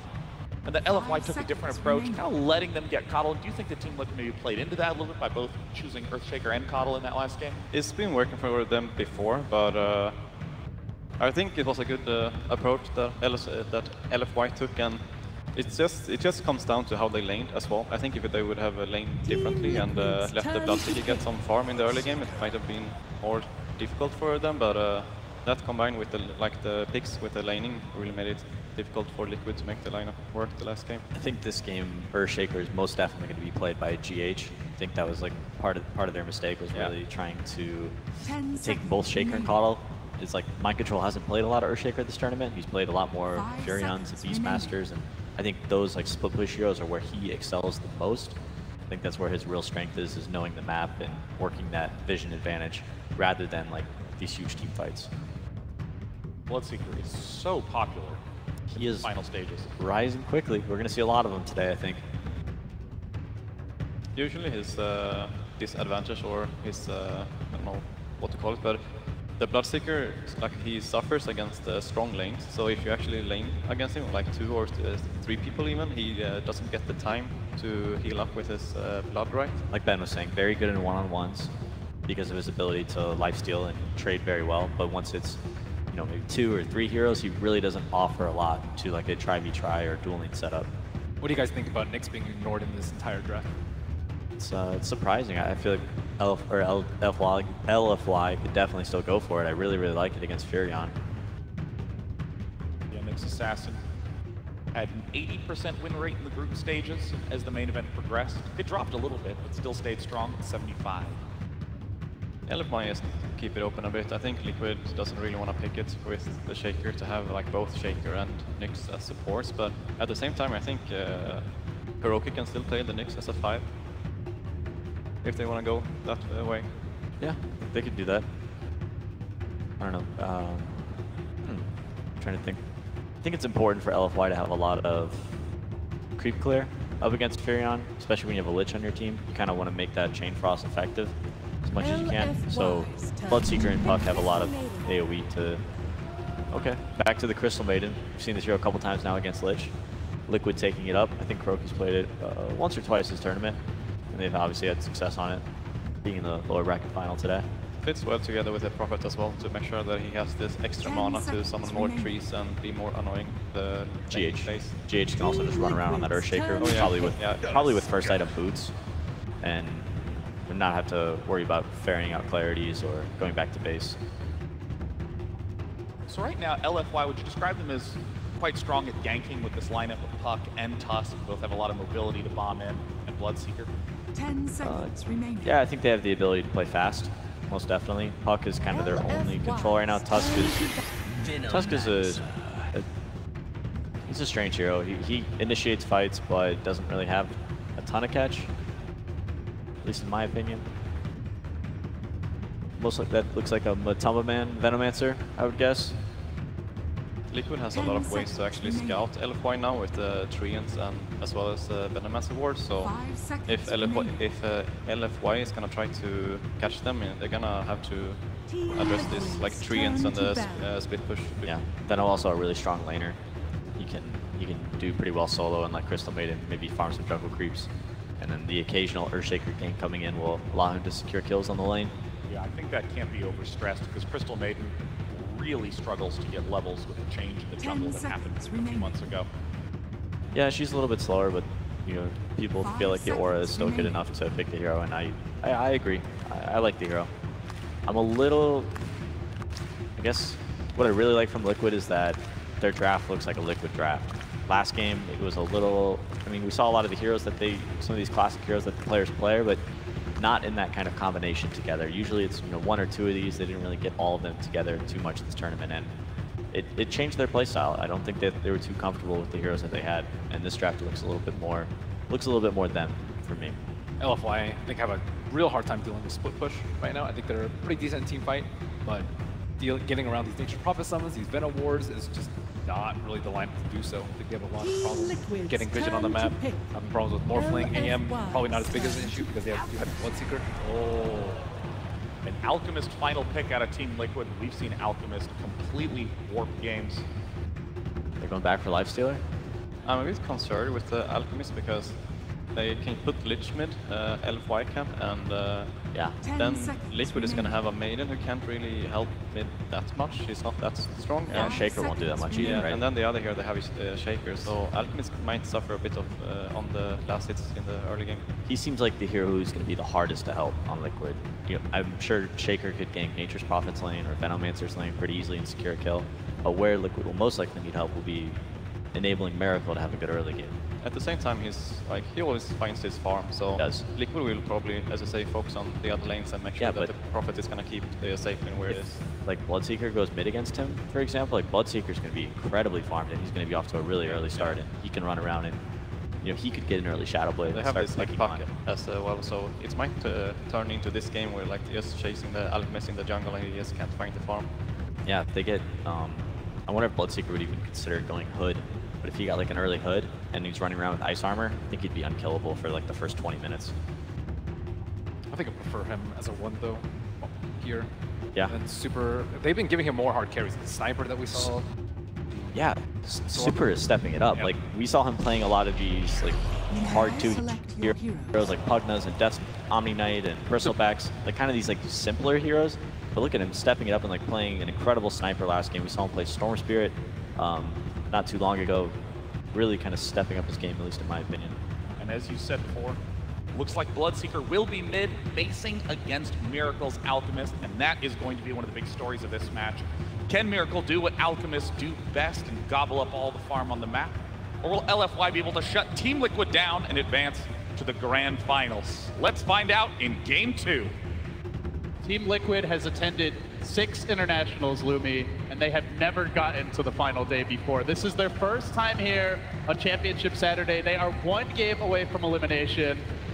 They've gone for a different draft here, picking up the Alchemist to round it out, and LFY, they had a chance to reply. They grabbed the Terrorblade early, or in response, I should say. So they go for some heavy push here to round things out. I really like that Team Liquid, even though that Miracle didn't have a good last game, you know, really struggled to find that level 6. The Bloodseeker almost, I want to say, did fairly little throughout the mid and late game. They still have the confidence to go back into superstar players like Miracle. This game is you. We're going to stack camps for you. We're going to protect your jungle for you, and you're going to carry us. Well, crucial to that game plan will be the mind control. The stronger Earl and West Crystal Maiden can't really help mid out that much. Maybe the Shaker won't be able to do much. It could fall to the Prophet's mind control to secure the early laning stage. So we'll see how Liquid want to lane it as they enter Fields of Dota. The last time if they can't pull this one out.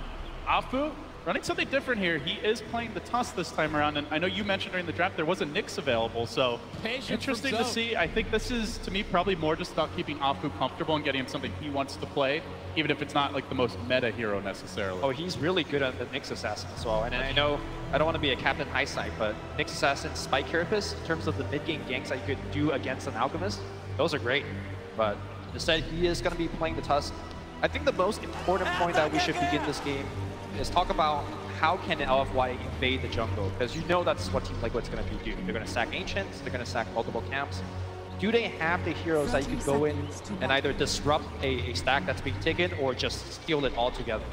I think that's where Bloodseeker, for example, is going to be fairly decent at, where Puck could just blow out a couple of creep camps and waves. I actually think the Terrorblade is very important there, not for the jungle invasion, but he's the one that takes these towers down. Sure. He needs to have a good early start, and they need to make great use of Metamorphosis. They don't really have any push outside of that. You know, there's a puck, but there's a Drow to back her up. We're going to see some early pressure here from Mind Control as the battle for the runes begins. Just the second, and the Fissure comes through. They might even get the first blood now. Monet's got to get back out of here very quickly. They're hounding him with auto attacks. He does have quite high armor. DDC in reserve, and now the snowball forward. Maybe it turns the other way. Mind Control still in pursuit. Now turning back, retreating to safety. Liquid. You mentioned invasion plays of LFY later on in the game, but Liquid are already getting aggressive here. DBC eating a creep, okay. That is some impressive amount of damage that they did to Terrorblade. 11 base armor with the 4-man shield. Still, they were able to chunk him down. So they're dodging the matchups here. They're going to actually, as we'll see Alpha continue the pressure Mind Control. They're sending the Alchemist bottom, Lumi. Traditionally, this hero as a core is almost always mid, just given the great access to the runes and especially the bounty runes. Yeah, and I think this is a beautiful lane Roll matchup. in, Mind Control with the TP out, but LFY for the first blood. Early to get on the board here. Matumba Man will look to answer back, but with the help of GH, they move on to Super, holding that Fissure in reserve. They're going to slowly work him down. Super likely going down unless he gets some crazy last hits off, and he won't. So Liquid do answer back. Yeah, we're starting to see why this is such a good lane matchup for the Venom against the Bloodseeker. If you land that Venom scale, it doesn't matter if he's getting a couple of last hits. He still has that Blood Rage on himself, and he'll take a... Uh-oh. There you go, again. Flame trying to jump away and down to the river. He's going to take some heavy punishment. We'll get back to safety, but he is definitely not having the kind of start he did last time around as the action continues to heat up mid. Matumba Man looking for the follow-up here from the Shaker. Might be diving super under the tower. GH comes through with the Fissure. Matumba Man looking for pursuit. Afu is here just to try and salvage this a bit.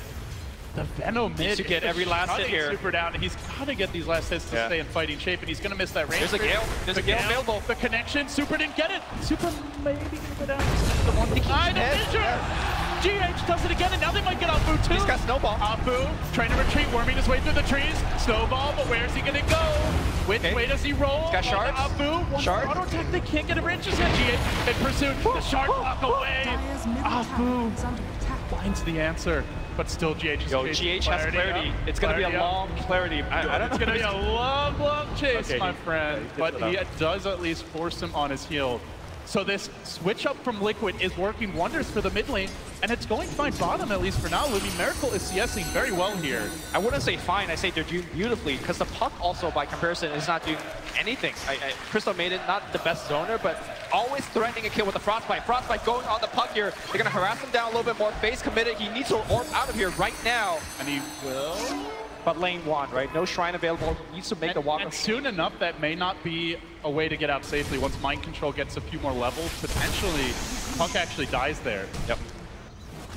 So. Of course, the Mind Control Prophet could always just pour it in to help out these mid kills as well. So how do you feel about the choice of LFY to focus the Lich on top? It is really slowing Mind Control down early here. I think that as soon as the Lich... Miracle could be in danger. Heads to the north. The Prophet there to turn the tides. Mind Control should be able to get Inflame as a trade, but they have lost their prized Alchemist. The Jukes. The Kurl's gonna die. Inflame coming up clutch. Mike Kuroki now on the run, and Afu hammering him down. One more auto attack scores to kill the pumpkin sound. LFY coming up the clean win, and now even searching for Mind Control. They forced him to TP for this. He's got nothing out of this rotation aside from some creeps. Costly for Liquid. Very smart movement by Afu. Came in for the kill, and as soon as he got the kill, he got level 3. Still chasing though. He should be fine. Flame will be finally forced on his heels and likely back to the well. Yeah, as soon as Afu turned level 3, he leveled up his Frozen Sigil instead of upgrading his either of his first 2 spells, and as a result was able to pick up the Kuroki kill. But still, I think what is the most important thing for me right now is that LFY Super is not having an all-star game. He's getting absolutely shut down. We've seen Miracle last game getting shut down. It's such a smart matchup by Liquid because even, you mentioned like you're gonna get Galed when you go into last hit, and the thing is like he doesn't even have to get you. He can just auto attack you and pressure you back. So LFY finally gonna rotate DDC towards the middle lane. Gale comes out, DDC in position. He's gonna first deny that one creep. GH marching forward. The Frost Armor in play now. Not gonna really be too much of an issue for the Veno. The big difference is that whenever Super goes in for a last hit, it could be his death. Yeah. And Matumba Man just does this very safely. What does still in pursuit? GH lurking in the trees. There's still no vision here for LFY. The fissure comes through. Gale to connect. Afu perhaps to the rescue, and now snowballing forward onto Matumba Man, onto GH, who dives deeper for this. He doesn't even have a. Oh, he does have the totem sweep, but the frost armor keeps him alive. Matumba Man gets the last hit on Super. Now trying to back away the sigil. Flies high. Matumba stays alive. Up to the high ground. He's gonna be Gale soon. Afu. He's in. No, he gets the kill. Oh, if that Gale came out, if he lived one more auto attack, it's likely Afu's death getting Galed under tower. Instead, Afu, the savior of this laning stage for LFY. Certainly not the first time he's been that. And LFY just being very active. They smoke up on the mid lane. But they're not going really Where do they go? They might want to roam on this Alchemist bottom. They're thinking about it. Super being pressured. And meanwhile, the Courier getting sniped. Beautiful pick there by Mind Control. As you can see, he rotated deep behind the tier 2 top to bring it down. I think they're setting up a kill on Matumba Man, but gonna be a tough one here. Gonna try fishing. LFY saw pretty much every smoke gank, every early rotation paid off for them last time around. This game, not so much, Lumi. That one really good fight in the bottom lane. And all the while, Alchemist topping the last hit charts right there with the Terrorblade. He does have the one death, but it doesn't feel like they've shut this Alchemist down. Leader in net worth by 500 gold. You know that's going to accelerate. He's at half HP. They see him. He doesn't have his level 6 just yet. Now the Frost, the Nova coming out the fall, snowball through, Sharks to connect. Afu trying to finish off Miracle. He is relatively Centaur 6-man for Team Liquid. Is it enough though? The Fissure's gonna come in. They have vision thanks to Blood. Oh my god, he just walks away. The Centaur MVP. Afu swings around. And all the while they're pushing mid. Mind Control, he came into this fairly abandoned lane. Miracle cheering himself on as Liquid close in on their first tower. This is going to open up the map for the Alchemist. LFY slow to respond. Tower down. Liquid, a big win for them. Lumi, they're up 3,000 gold already. Critically, we have LFY getting the Rupture very, very soon. The Puck also about to hit level 6, so I think we're going to see the first power spike of LFY. It is very important that they use these coils in conjunction with Terrorblade. Terrorblade should TP in, they coil, they get a kill, and they get a tower. They need to do this repeatedly and apply a ton of pressure on this Miracle. You could even argue that this Miracle Bloodseeker is poorer than dirt right now. Yeah, he is. I know the panel mentioned we're likely to see a lot more Bloodseeker, but this seems to be a case study in how you don't want the hero to, or how to be run. Yeah, just Veno him in, and he'll get shut down. Well, we're gonna see Gale. Now the Poison Nova to follow up. Terrorblade does have the early Sunder. They're gonna try to kite him from range. He's getting kited non-stop. He's ticking down. Treants are hounding him. Monet's gonna have to Sunder. DDC says, here, you take the punishment. They're still blocking him though. The blocks! Mind Control coming in deeper. They might get 2 hero kills. Afu arrives, looking to save the day. Monet's not dead. Deny him. Not dead yet. Doesn't get the deny. They get 2. Liquid. They'll get 3 here. Advantage. Afu to fall. GH finishes the job. Mind Control. He might be dying here. Puck misses his orb. Super Viker on his little tree, and the rapid nature on point. 10 out of 10 Prophet play, man. Oh god, you do not want to fall behind early to a Prophet and an Elf. Even the Veno, like these heroes with early towers down, they just extend their tentacles around the map, you know, and it gets hard to go anywhere. You're all farming on your own, all of a sudden, Prophet jumps you, Fissure comes in from Fog, you lose a core. We'll have another look at this fight. It just shows the power of the Venomancer and the versatility of Matumba Man is one of the few cores that, few carry players that consistently can rotate to mid when duty calls. Yeah. I think he's been playing mid more than Miracle this tournament down the stretch. That might be one for the stats man to figure out, but really good back and forth jukes, force out the Sunder, and LFY makes the best play they can by committing for the kill, but they lose out 3 for that Venomancer kill. Not work. It also shows where the Veno could be very useful later on against the Terrorblade with that slow that persists even after you BKB. Just a good way to kite him, maybe keep him out of the Sunder range. Yeah. I think also the more important factor is that we've seen Metamorphosis being used so many times now. Smoke up from LFY, looking to get back in this game. This is their game plan. This use Metamorphosis for them.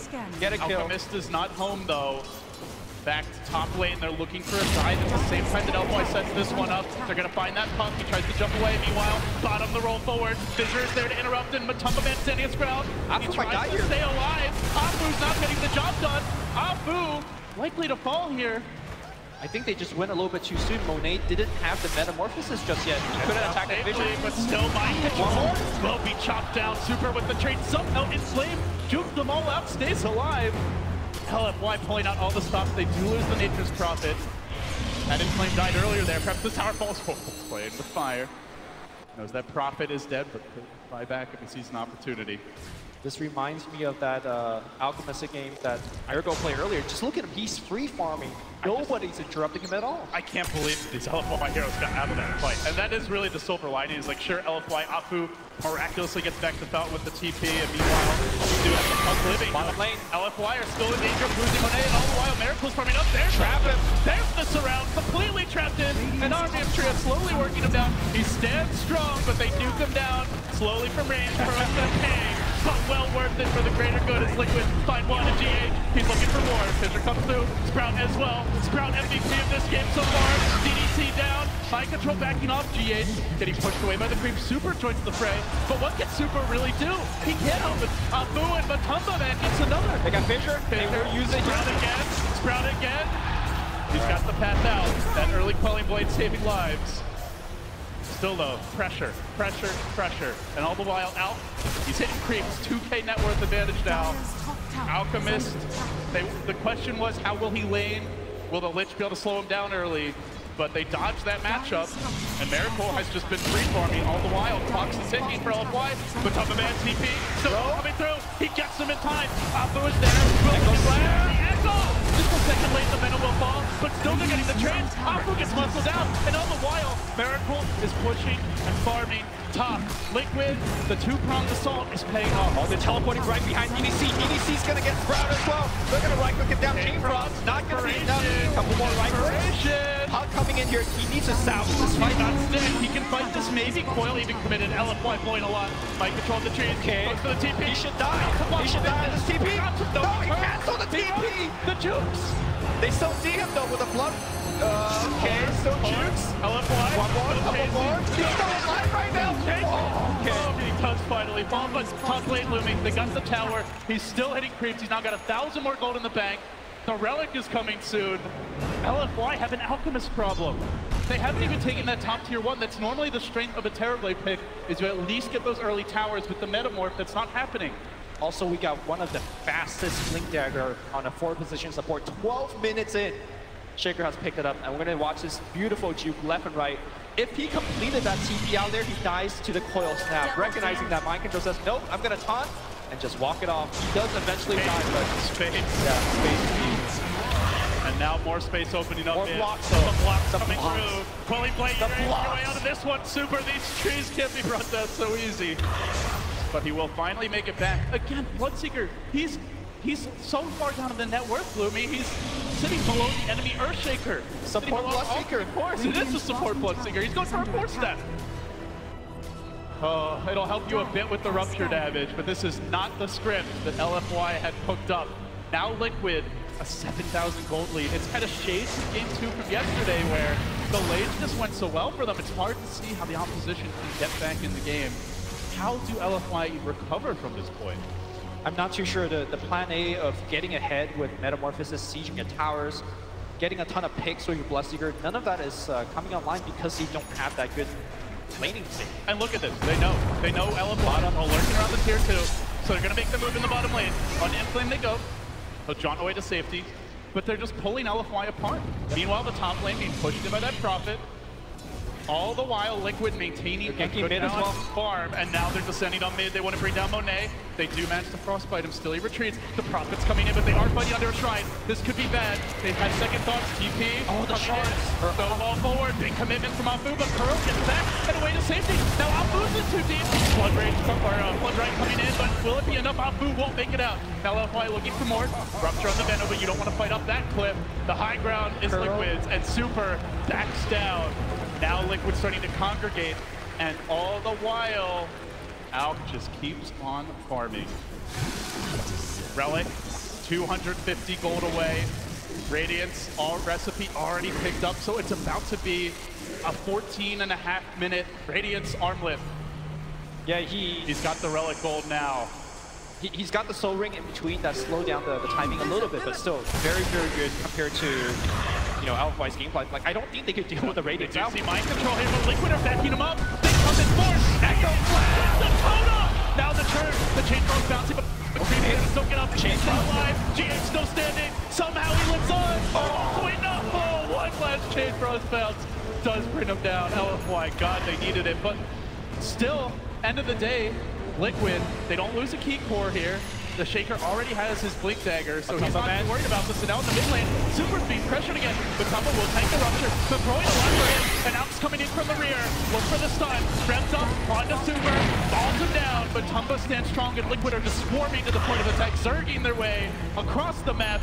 Just a caravan of heroes pursuing out Apu, driving him back on his heels. They got Sprout, if he has vision. They have the Alp coming in from the side, the good shards block, but now they get the vision. They know that Inflame is low. Just look at the way Liquid are playing this. It feels like they have that Coddle in the early tower advantage, the Broodmother even, just the level of aggression is enormous. Yeah, also the big difference is that LFY cannot come back in this game via split push like the way that Team Liquid extended the last game. You don't have heroes like Keeper of the Light, you don't have heroes like the Bear. I mean, your best split pusher is the Puck, but I don't know how much a Puck can do. The Puck by himself also isn't very good at hitting buildings. I feel like LFY has earned a one-way ticket to Game 3. I just don't see what their lineup could do here. Have not GG'd out yet, so certainly LFY feel like they have their ways back in, and we have seen clutch plays from them. We have seen mistakes throughout this tournament. That's the pressure that the big stage brings, that the $18 million still up for grabs today, been thrust upon teams. LFY still, though, the tower advantage, Lumi, that is such a concern for them. They've yet to take a single one, and they've got the Lich. In theory, the team with the Lich should be looking for the tower advantage with the Frost Armor. Oh, I guess the Prophet is doing a little bit more. Yes, that is certainly the case. So, how do LFY progress from here? Do they try to do what Liquid did last game? Go a bit greedy, grab some extra Midases, rat it out? Can they even pull off that type of play? I don't think they've been trying to go for kills to get back in the game. They've mostly itemized the fight early with these 4 stats being picked up, kind of relying on the Rupture damage perhaps. We do now see 2 completed, a Hurricane Pike even coming. They're all ganking, they're all fighting. I think these are not the farming tools. I think you have to fight your way back. Like, if you buy Midas style, the Alchemist ramps up so quickly that before your Midas even kicks online, could this be the time? Could this be the opportunity? LFY, they see Matama, they're gonna roll in, Rupture coming through, punch up in the air, balance him up, the Gale comes out, and now they recommit, they push him around like a ping pong ball, but still not dead yet. Now comes the Nova, he gives off the Poison Nova! Matama Man's gonna do a lot of damage despite LFY, needs to back up with the chain throw bouncing almost perfectly under mind control, dropping the blow, a Venom for a touch, that's great thus far, but now GH gets more. Pump drops, TDC with the TPL, he needs to get out quickly, he won't make it. Liquid grab a third. LFY all in on the fights, all in on the ganks. The way they've itemized, the way they've played, multiple smokes, and it is just not working now, Lumi. Yeah. Sure, an even trade as far as gold goes relatively, but an overall big loss for them. The Roche about to be picked up, a crucial checkbox being ticked off for Liquid. I think LFY definitely was looking for kind of a random pickoff, and then they just want to slow down the Roshan. They really couldn't actually stop the Roshan. Gonna make a move here on Monet. Looks like perhaps, of course, tries to retreat out. Meanwhile, they're also streaming towards mid, and Super is racing away. The Aegis claimed by Miracle. Won't see any follow-up commitment from the MP. But Liquid, they hold that tower. Even while they're rushing, a Crystal Maiden alone drives the Terror Blade away. In fact, that was a 5v4 engagement that LFY initiated, hoping to they're going to fight bottom lane. Inflame going in, he's diving deep for Kuro. He just wants a simple support pick-off. That's all he's hoping to get out of this, but can he even achieve that? Now Mind Control joins the fray. The Visitor comes in again! GH gets another! It's a pop down for a Crystal Maiden, and all the while, Alchemist pushing the top lane. LFY, these aren't trades, these are just losses for them overall. Still the tower stands, still Mind Control dodges away. They have no follow-up pursuit. Now the Venom joins the fray. Monet's in deep. Monet's down right now. Tries to get the auto text up, pushes his way in. Under Mind Control, but now Miracle, he responds. Coming in with okay. He's got the Aegis. He's got the Aegis. He will stay alive. Armlet could be toggled here, perhaps. Got to time it right. Backs out. LFY now a full-on retreat from them. They lose their Terror Blade. They lose their Pup. Well, they get a profit out of it, but they still have not claimed the tower. Or the life of Alchemist. This Alchemist is just way too big. Mantis out now. online. I just don't think their lineup could actually deal with Illusion at this point, right? Who could actually kill them Illusion? Puck, maybe? That's it. And now Mansa style completed. Yeah. The split push ramps up. And like you said, LFY just not that good at contesting the Illusions. They don't have a natural Hex. They don't have a Pugna with an Aghanims, you know, anything to instantly kill them. They don't even really have that much mobility to hunt the Illusions, like, globally around the map. So Liquid continue to get their plan together. The Sprout getting dropped. The Fissure comes with the Acid Spray laid down, and it Flames in all kinds of trouble. Liquid quench the fire, and they will take the tower now as well. Tier 2 dropping one step closer to that game 3. It's still a long road, but they're getting there slowly but surely. The commitment forward. He brings in the Fissure. He's got the Echo. He's gonna use it. No, the Sunder comes out. He retreats. He resets. He lets Miracle do the heavy lifting, and that is enough to get the kill. Oppa with an uppercut to Sprout out, almost saving him, but in the end will go down. Liquid a 3-for-1 exchange for them. Cores are melting. LFI are not farming. They're not split pushing. They haven't gone 3D. They're fighting and they're losing the fights. Liquid, tier 2, dropping here now. They are so far ahead. 16,000 gold, almost closing in on that 1,000 gold per minute advantage being accrued. And part of the reason why they're so ahead is they're also defending every single tower. Mind control, porting around the map, making sure they don't lose these tier 1. Crystal Maiden you saw earlier, defending tower. And yeah, sure, we see the Sunder being pulled off here, but it doesn't matter. They just overwhelmed the Sunder. GH does end up going down, but right now it's LFY losing the war.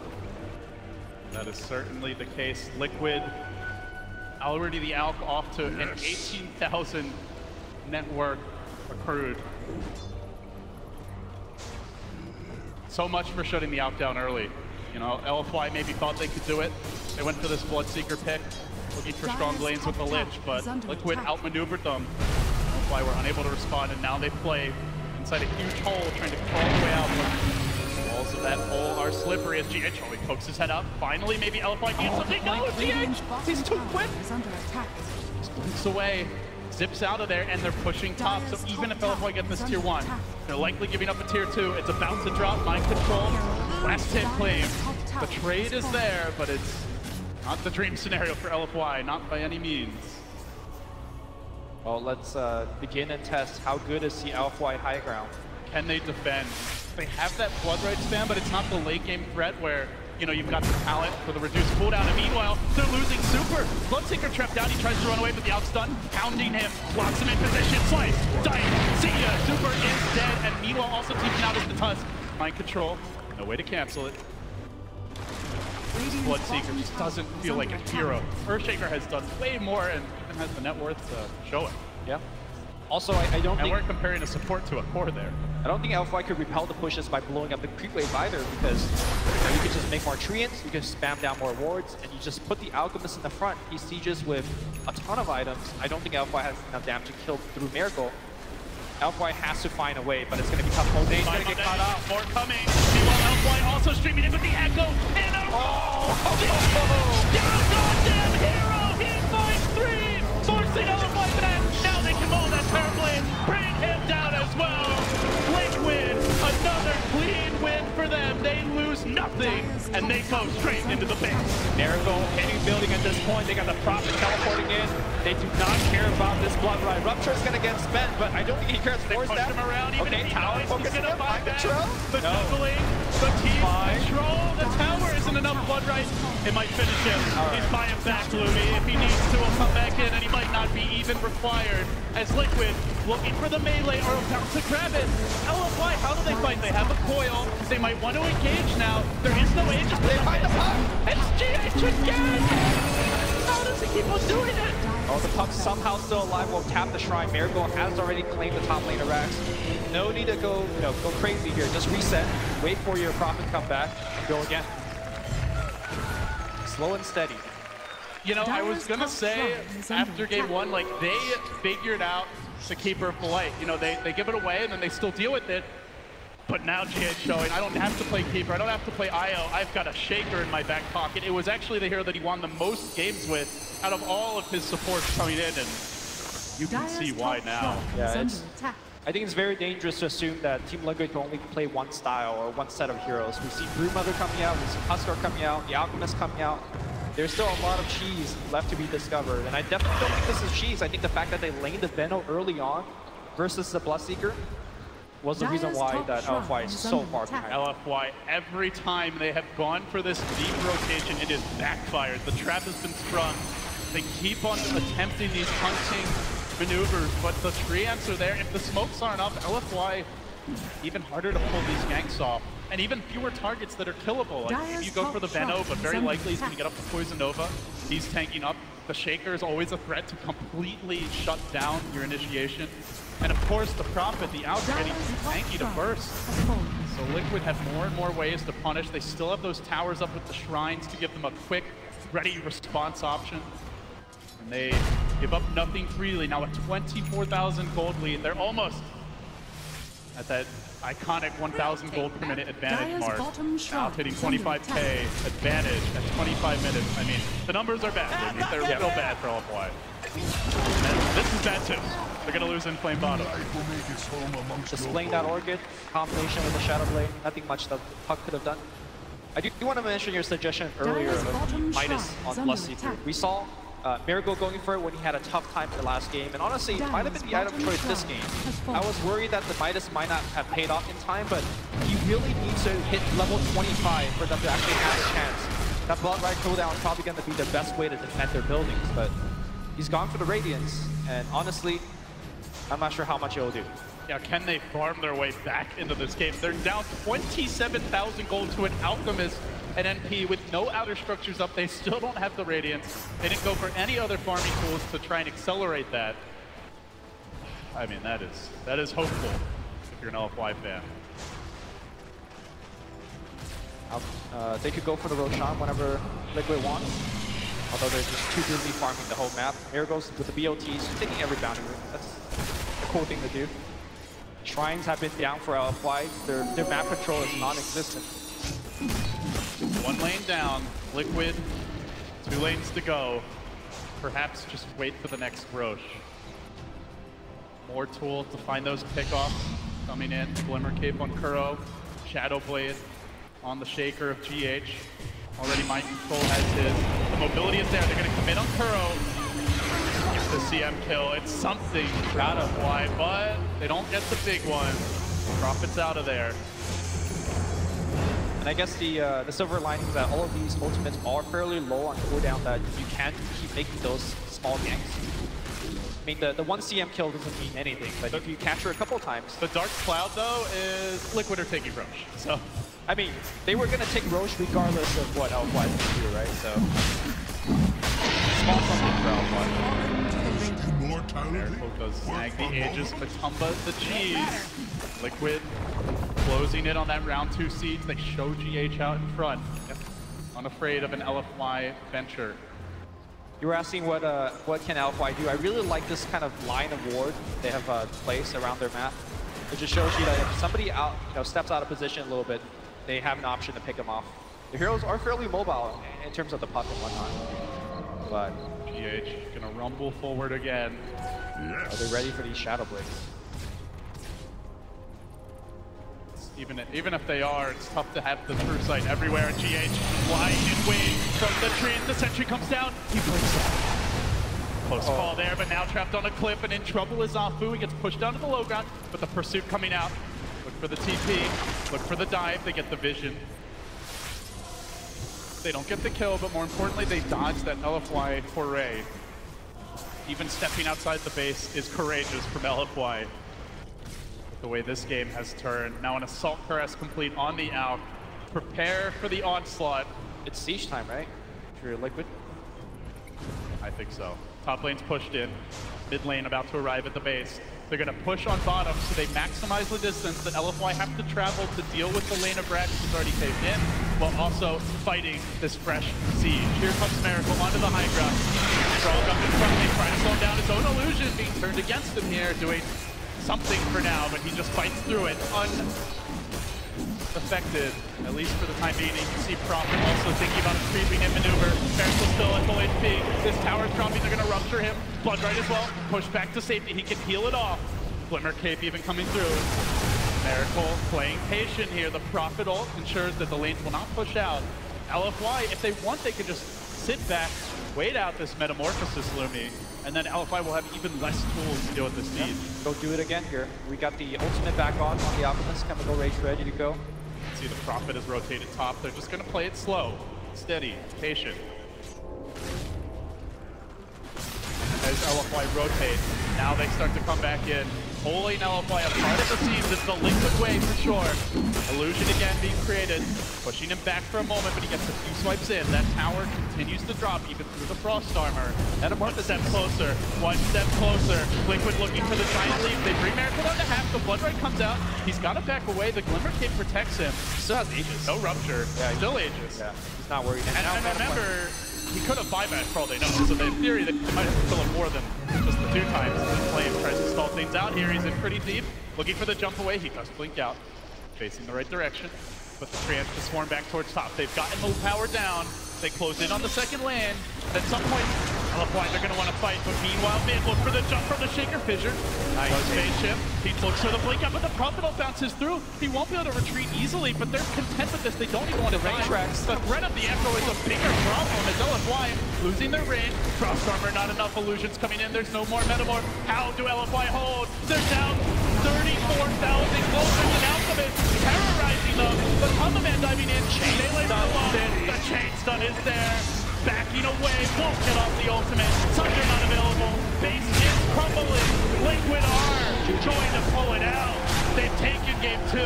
They force a deciding game 3. Lumi, I have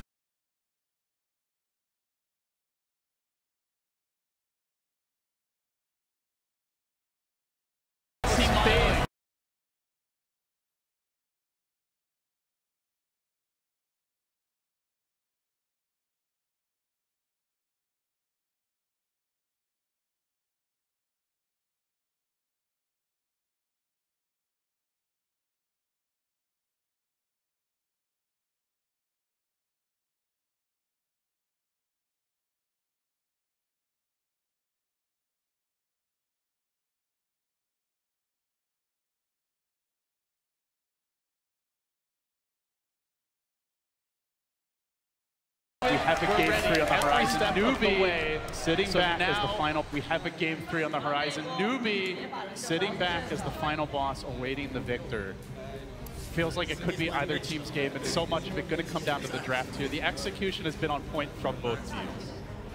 Yeah, that's for sure. I felt like even though LFY lost here, they still play extremely well. But to break it down further, let's send it back to A9 and the boys. Thank you, gentlemen. I'm up here with the boys, and what a shift in tone that match was. I mean, Peter, it was you who was saying this actually looks like a Team Liquid draft in this game. Yeah, it was intolerable to play, right? LFY was just like, what do we do? There's Treants everywhere. There's Venomancer wards. We got to worry about this Alchemist who's, you know, farming at 30K net worth. Like, that's how Liquid plays. They put pressure on you. We were just like talking before the game that they can't protect Alc mid. They just put him safe lane. Yeah. Problem solved. Yep. And I mean, with Venomancer and Nature's Prophet being pretty stable laners early, there's really not a lot of pressure that Team Liquid felt at any points. I mean, the kill counts were kind of even for a while, but the net worth was just swinging hard in Team Liquid's favor almost from the beginning. Don't really prefer Super on the Bloodseeker too. Usually they give him a lane that's like always a wash, like a DK lane, Medusa lane. You know, you can't really lose that lane that hard. That lane he got crushed. It reminded me of TI5 where Shiki played Bloodseeker versus Sumiel's Lineage. Just like just got constantly dominated. This time there was GH involved, but he was useless the entire game. Yeah, I mean, 26 minutes in, Bloodseeker had phase boots, a stick, and one other small item, a Force Staff. Yeah, he was working towards Force Staff. It was, I think that hero's a little bit overrated. I mean, we'll see in the grand finals when Newbie probably first twos it every game. But for me, I think the hero kind of has some gaps, and he doesn't really get a lot done in every game. Well, Purge has some thoughts about how the draft went and about how the opening of the game went. Walk us through what you're thinking. Well, it did come down to the lanes a lot. The cool thing about the draft and maybe the things to look at was, again, like you guys are talking about, the Bloodseeker has been a feature of a lot of different games and kind of seeing how things develop. But the cool thing is that he doesn't lane very well against heroes that output a huge amount of damage. And that's because whenever he uses Blood Rage, he takes extra damage as well. And the other cool thing was the Terrorblade in response to the Nature's Prophet, because that hero has the highest base armor in the game and can resist the lane very well. But when you actually match up the Venomancer against the Bloodseeker, he's just constantly getting dominated. That is the start of the lane, and he's already lost a third of his health. And it's difficult for him to get it back. And they're able to kill Nature's Prophet, but as soon as Venomancer just throws out Venomous Gales, every single time Bloodseeker is going to have an awful time. So consistently just getting pressured in the early game, and just general good rotations from all the supports. And once Venomancer hits the mid game as well, this is the part where he also matches up very well against the Terrorblade. It's another hero that doesn't deal extremely well with extremely high damage outputs, which is exactly what Venomancer does. It forces Terrorblade to have to sunder his allies, because all they have to do is Gale and Venomous, whatever his ulti's called, Poison Nova, and he is going to go down. And then they just go in for the cleanup every time. And almost every time Monet was able to get a kill before dying, but that's not good enough when you're getting 3 heroes killed, and in the whole portion of the game, Bloodseeker just can't farm. So this just kept happening continuously, and he's the one that's actually supposed to deal with the other problem in the game, which is Miracle on the Alchemist. And you might have been wondering, like, what is he doing all game? And the answer is pretty much whatever the hell he wanted to, just messing around. Yeah, and I mean, with that, Miracle winds up being the MVP of the match. I mean, his net worth was double everyone else's. Honestly, the net worth graph looked kind of like the prize pool graph for this tournament. It's a little bit top heavy. Had something like 15K net worth, and second was 6. It's just what Alchemists do. And yeah, they get super far ahead. And that game was particularly great for Miracle because he didn't, you know, like Purge was saying, he could really do whatever he wanted and go wherever he wanted and farm neutral creeps forever. His team was winning fights 4v5. Venomancer, Nature's Prophet, it was so much damage happening. It was just a perfect draft for Liquid. I think with his Venomancer and Prophet, it's like they were winning fights without the Alchemist, and that is exactly how you want to play the Alchemist. So totally ignoring Caudle in that draft. Yeah. Just say, hey, maybe it's just not for us in this series. I like it. I think it's definitely smart. It's good adaptation. I think that there'll probably be another ban. Maybe they'll ban the Shaker this time. Give up Necrophos or give up Wisp even. Did they try that? I think they ban out the Shaker, probably take Nick's first phase, and it deals with Nature's Prophet and it deals with Necrophos. The combination of Furion and Earthshaker together, I think, is just too much. I look at, like, if you give up Furion, which I think is one of the best heroes right now in Dota, you really kind of want that Earthshaker to help deal with all the summons and just get rid of everything in team fights. But then if somebody picks those two together, you know, not only are they getting a great hero in Earthshaker, but they're deny picking your counter to all these summons.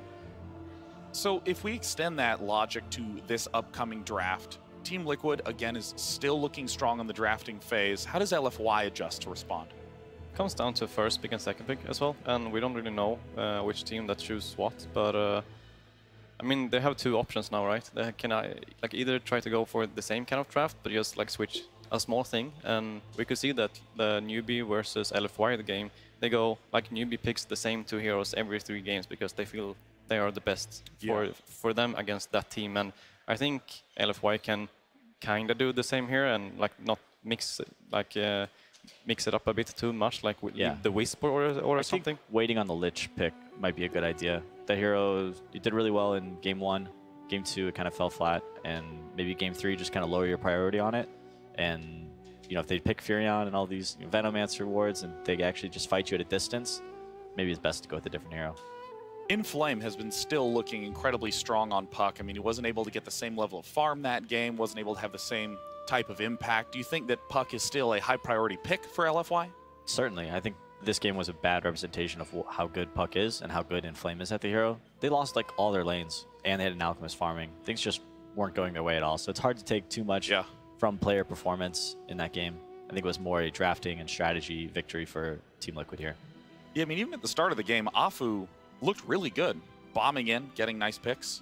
Afu was all over the place. On Tusk, he was getting a bunch of kills, but unfortunately, Tusk is not a hero that can win you the game.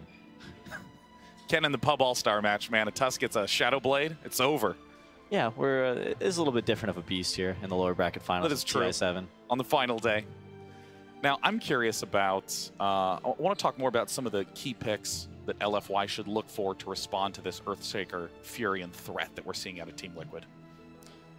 It's tough. You need a lot of clear, but you also, I mean, Earthshaker is just such a good anti-core. It's hard to like say there's one specific hero that can help solve those problems. It's, you want to have the vision so that way you can keep track of Earthshaker, but you also need to deal with all these treants. Maybe I like Sven, maybe some BKB hero that can deal with Furion in lane and then transition into being effective in the mid to late game. Maybe even taking Furion first yourself. I think it's much more versatile than the Puck. Puck struggled a lot. They drafted very well against the Bloodseeker too. Like none of these heroes were really vulnerable. Alchemist doesn't really care that much. And Nature's Prophet did very well in the lane. Venom destroyed the Bloodseeker all game.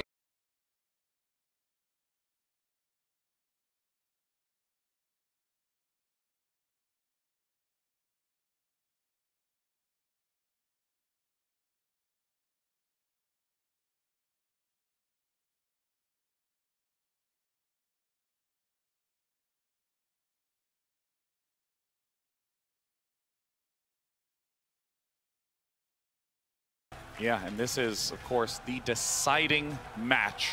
Whoever wins this advances to the grand final. Whoever loses will be eliminated in third. Doesn't hurt too much to be eliminated in third. You will get $2.5 million for the losing team. There's nothing wrong with third place. I can tell you from experience, third place doesn't feel that good. And I can tell you from experience that first place feels very good.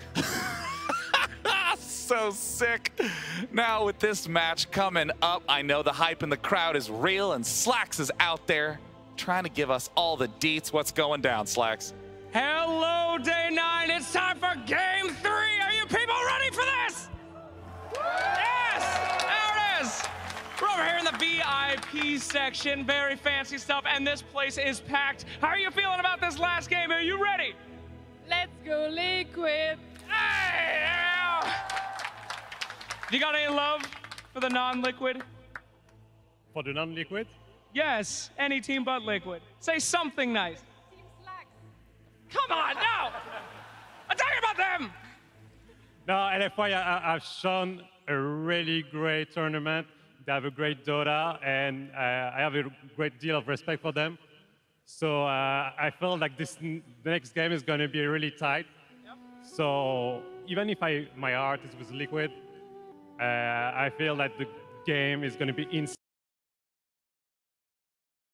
Isn't that right, people? Woo! And before I let you go, I did find a very special guest. A man chilling out. Ladies and gentlemen, the man who got second place last year, it's Mr. Moo! Hey, guys. Those are moos, not boos. You know that, right? I didn't know at first, to be honest. All right, any advice to give to those teams going out there today in your position that you were in last year? Woo. They just got to play to win, man. Like, no regrets. Do everything you can. Just anything. All right, well, fantastic. I'm sure we're going to see them play to win, and we're all ready for that Game 3. The crowd is hyped, and we're going to send it back to you guys on the panel. Thank you very much. Thank you, Slacks. Thank you, Moo. Yes, audience, moo, moo, moo. I was also like first, boo? No. Yeah, no, I actually was like, oh my God, they hate him. They can't stand that he showed back up to, oh no, that's his name. His name's Moo. Okay, everything's fine. Everything's going to be all right. Now, going into this match, you know, Moo said it kind of casually, got to play to win in these sorts of situations. Bulba even expanded upon that too many teams play to not lose. They wind up being in a position where they're trying to play safe. They're trying to not take those risky plays, and it's so important, especially for the cores, to get in there, to run at you, man. Like EE was saying, man, these teams that just go keep running at you, keep getting these pickoffs, keep getting these kills. I think both teams are going to be very confident to go into this game and play, because both of them have had a super well tournament. Liquid is coming from the lower bracket and had such a good run there, and LFY 13-0 in the group stage, and then came to the upper bracket finals. And even though we were joking about third place not being a desired result, all the teams here can be disappointed in themselves. People come to TI, and I think a lot of people's expectation is, oh yes, I want to win, but top 3 is really where you want to be, and that's where you really feel good about yourself. They've all done that. I don't think anybody at this point is playing to lose. I'm pretty sure they're all just giving it their best. It's going to be an unbelievably exciting finish to this series as we go into Game 3. LFY came from winners. Team Liquid has won series after series after series in lowers, and one more win would put them in the grand finals. Who will it be? Let's go to Game 3. LFY versus Team Liquid. Game 3. LFY's turn to pick. I talked about there it is. The draft hopping out right away. Shaker, such a high pick. LFY hopping out right away, mixing it up. We're adapting.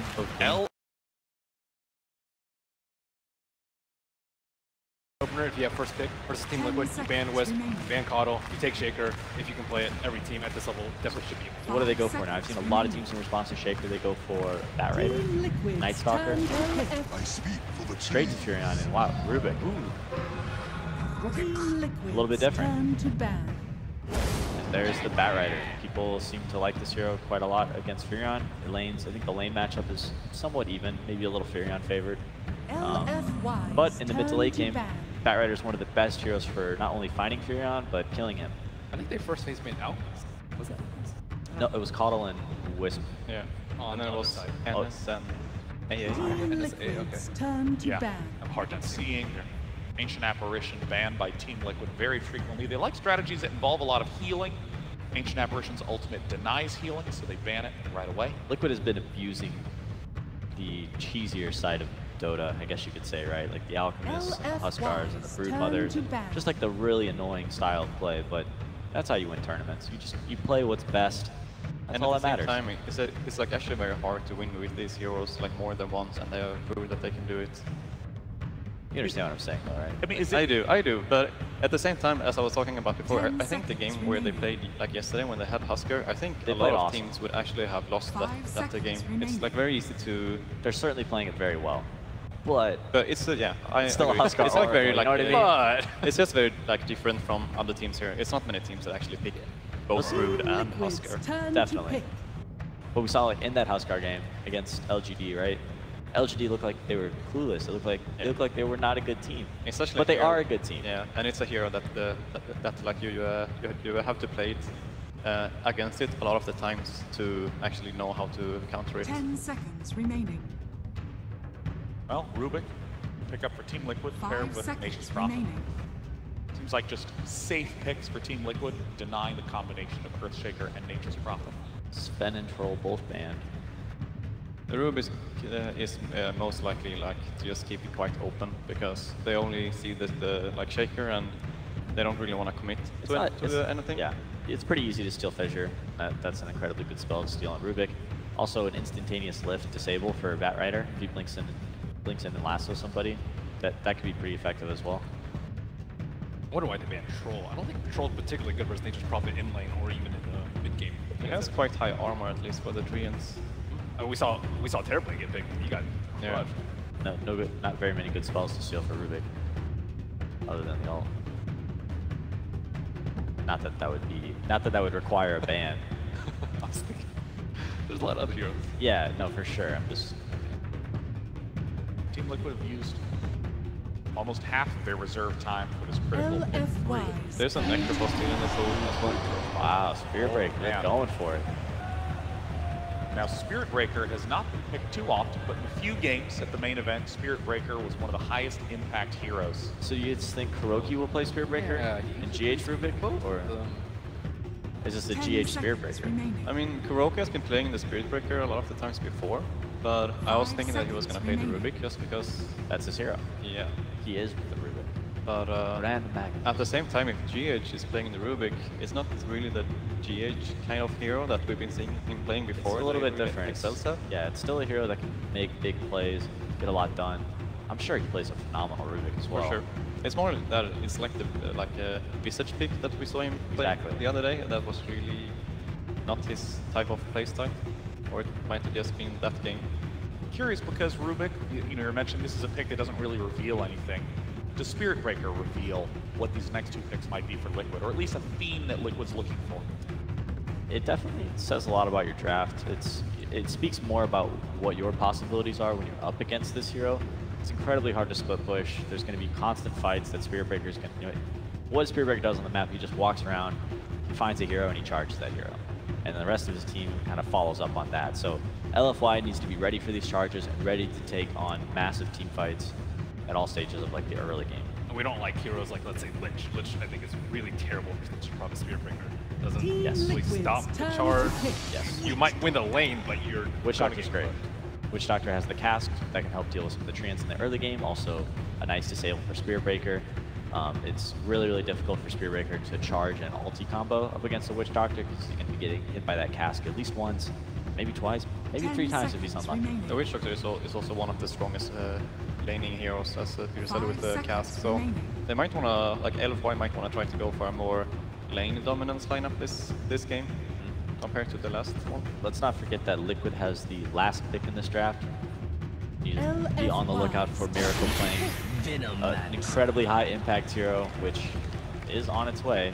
Could be that Alchemist again. Yeah, this is a reasonable setup for the Alchemist. Obviously, Rubik, Spirit Breaker, great at disrupting enemy lanes. Nature's Prophet, Venomancer, very strong in lane anyways. Do you think they would play Morphling without Lich on Liquid for Miracle again? I think it's pretty good versus lineup. I think AM's also a very realistic possibility. Yeah. I think more that I don't think that they will pick him, to be honest, but and they will probably ban Alchemist from LFY because they picked it with these 2 core heroes from definitely the Alchemist to ban. Team Liquid. So what is there a taking the Morph? They're taking Morph instead. I love it. What kind of do you leave Alchemist? Morph looks pretty good against Alchemist because you can just take the Radiance, but I feel like that's a little risky. I think you can get like run over 10 seconds before remaining. Certainly. Morph comes online. Yeah, definitely. 5 So seconds Team Liquid remaining. needs a carry that can get huge. A strategy used in most games. Farming or carry. Maybe a Lincoln Sphere carry? Something to help with Lasso? They don't really have any, other than that Rubik lift, nothing super defensive to LFY's turn to battle. save whoever the Lasso target is. I mean, there's Weaver, but that doesn't seem like a Miracle hero. There's still Invoker, I suppose, but not really the right click that you need. Melees really aren't that great versus Morphling. TA suffers a lot from that. I could see Invoker work if they try to just pressure them early on to not let Morph get. Miracle hasn't won that much on Invoker this tournament. It's actually been one of his weaker heroes. But definitely an option. Yeah, they leave in the Alchemist. Dangerous game. Ooh. That's a confident ban right there. Just saying, go ahead, take your Alchemist. Oh wait, maybe they take it themselves. Doesn't that seem like there would not quite be enough farm for both Morphling and Alchemist? Morphling could transition to like that 3 position, just throw out a bunch of stuns. I don't know. I mean, this is drafts are going to get crazy, especially in the grand finals in a best of 5. There's going to be a lot of mind games going on. Embrace the mind games. How creative can we get? Team Liquid's turn to LFY's final pick is Death Prophet. Strong and pushing. Yeah, a little bit of early game, some nice AoE wave clear for the treants. He's like Death Prophet's actually struggle against Venomancer because fucking Matt was talking about it. Death Prophet is a very movement speed dependent hero, and Venomancer will be throwing out slows left and right. Oh, that's a great point. Yeah, that breaks the links. Yeah, certainly that. Yeah, also being able to run around and put your ultimate on. At the same time, DP is good in the sense that she can actually like get health from her Siphon Spirits. Yeah. So when Venomancer is using all of his spells and the Spirit Breaker charges in on you, you can just drop 4 of them. It's tough. It's tough to gank Death Prophet as Spirit Breaker because you're always just gonna get siphoned up. Yeah. You still go with the Alchemist? What do you think? I don't like it so much versus Morphling. Yeah. Ugh. What else do they have? I'm trying to think. It looks like Team Liquid also struggling with the final pick. I think you just go for it. You know, Game 3, lower bracket finals, TI7. Stick to your guns. It's gonna put pressure on LFY. At least if they pick Alchemist, they're gonna be pressured from this last game that they're gonna have to shut him down. One thing you don't want to do is put Miracle on a hero that he's not incredibly comfortable with. Terrorblade, all right. Well, definitely.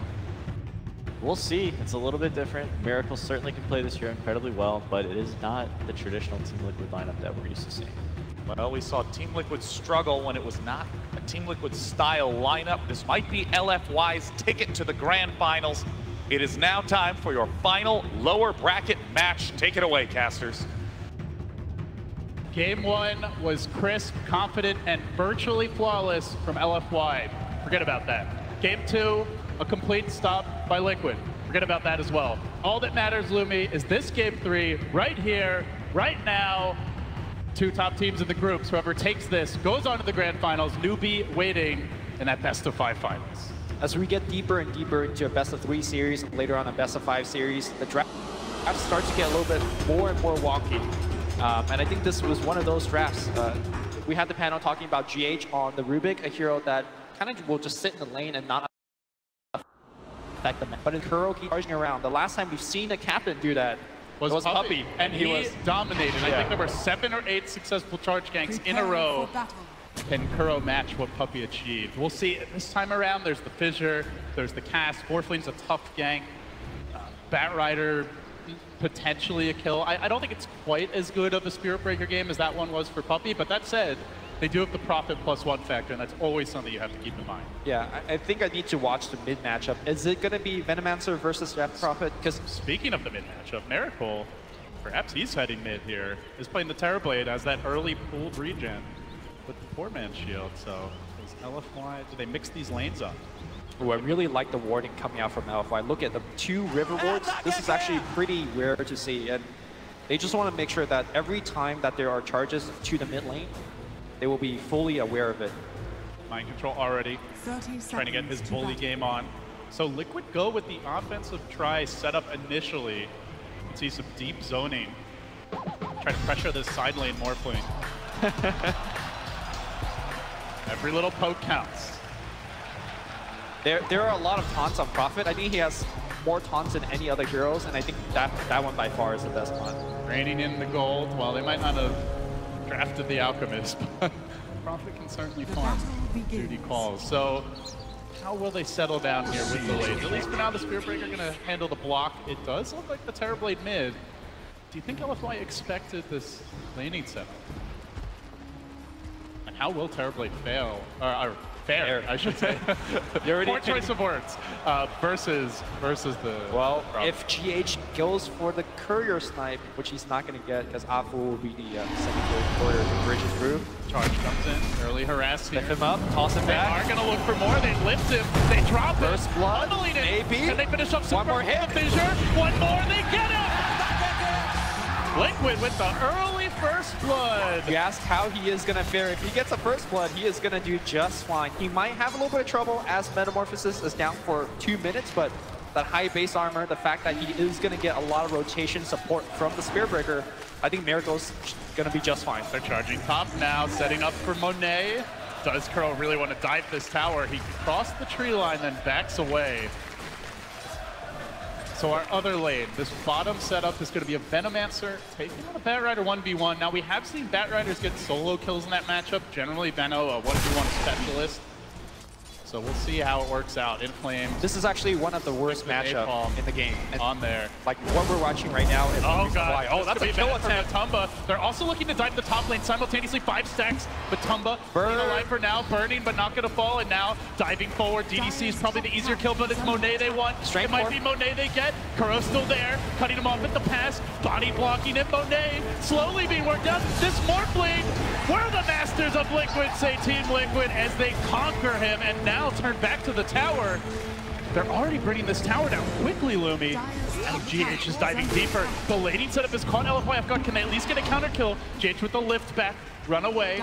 Witch Doctor's pretty high base damage. This tower is gonna fall sub 3 minutes at this rate. Where is the defense from LFY? They're getting pushed in so rapidly. Morphling is notoriously one of the worst laning heroes because his stats are just not great. His range is very low. And even though Witch Doctor is such a good support overall in the laning stage, he's squishy. Yeah, he's a little immobile. And Liquid, first blood, second blood, tower down.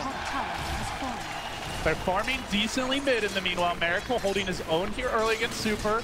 The Veno, sure, struggling quite a bit bottom, but he's not dying, at least for now. So Liquid off to a strong start in this deciding. Courier gonna get sniped on the mid lane. Mind control gets it. This is the dream start for Liquid. They gotta cut him off. They gotta force Fisher a kill comes here. through. He can just run the other way. Where's the follow-up?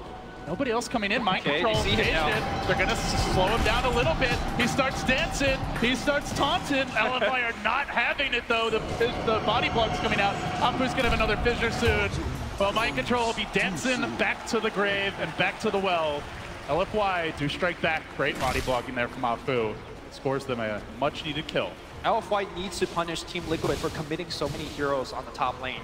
You lost the early tower, you lost a couple of kills. You should be winning these lanes. They're looking to go on bottom here, perhaps, as well, but no mana on Inflame. Yeah, the fact that he committed for the Flame Break, which is such a rare skill up at level 2 and didn't get that kill, I think this is the reason why he's actually not excelling in this lane.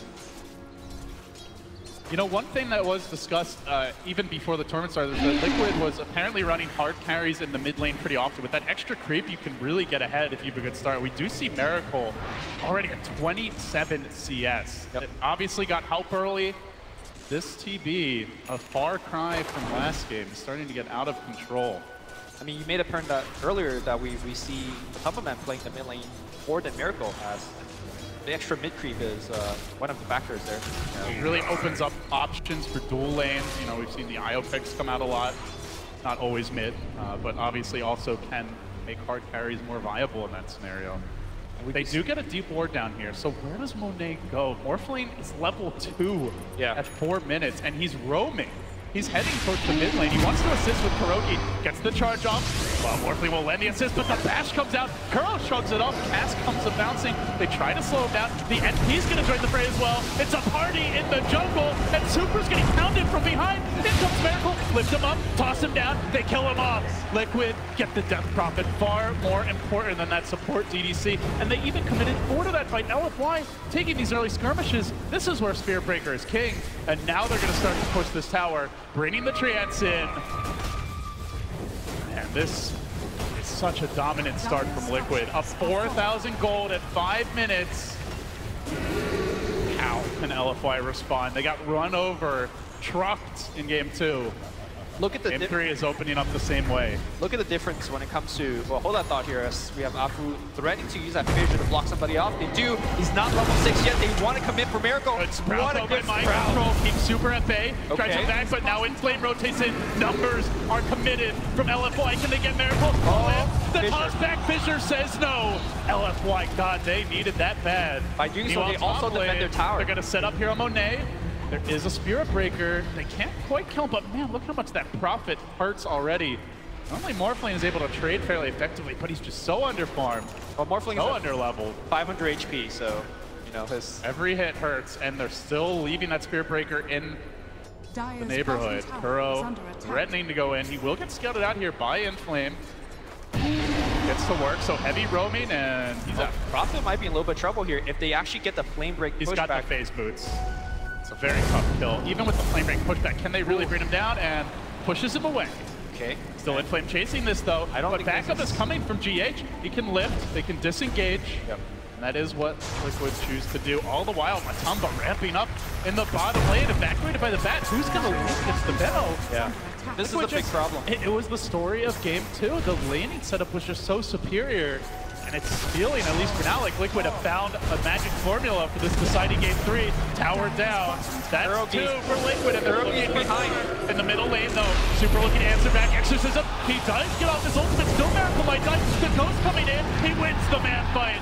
And now, Ghost Lady down, they look for more with the lift back. DDC gonna survive this, and in the trees, Kuro brought down by the Ancients, as well as the Earthshaker, but nonetheless, 2 towers for Liquid, they're looking for more. Gale comes through, Lasso. wants to slow it down. The Lasso, Not available. not skilled yet. He's already gone for Fissure. other abilities. Now the Fissure coming out. They do get the Matumba Man kill. LFY, very scrappy under this constant pressure.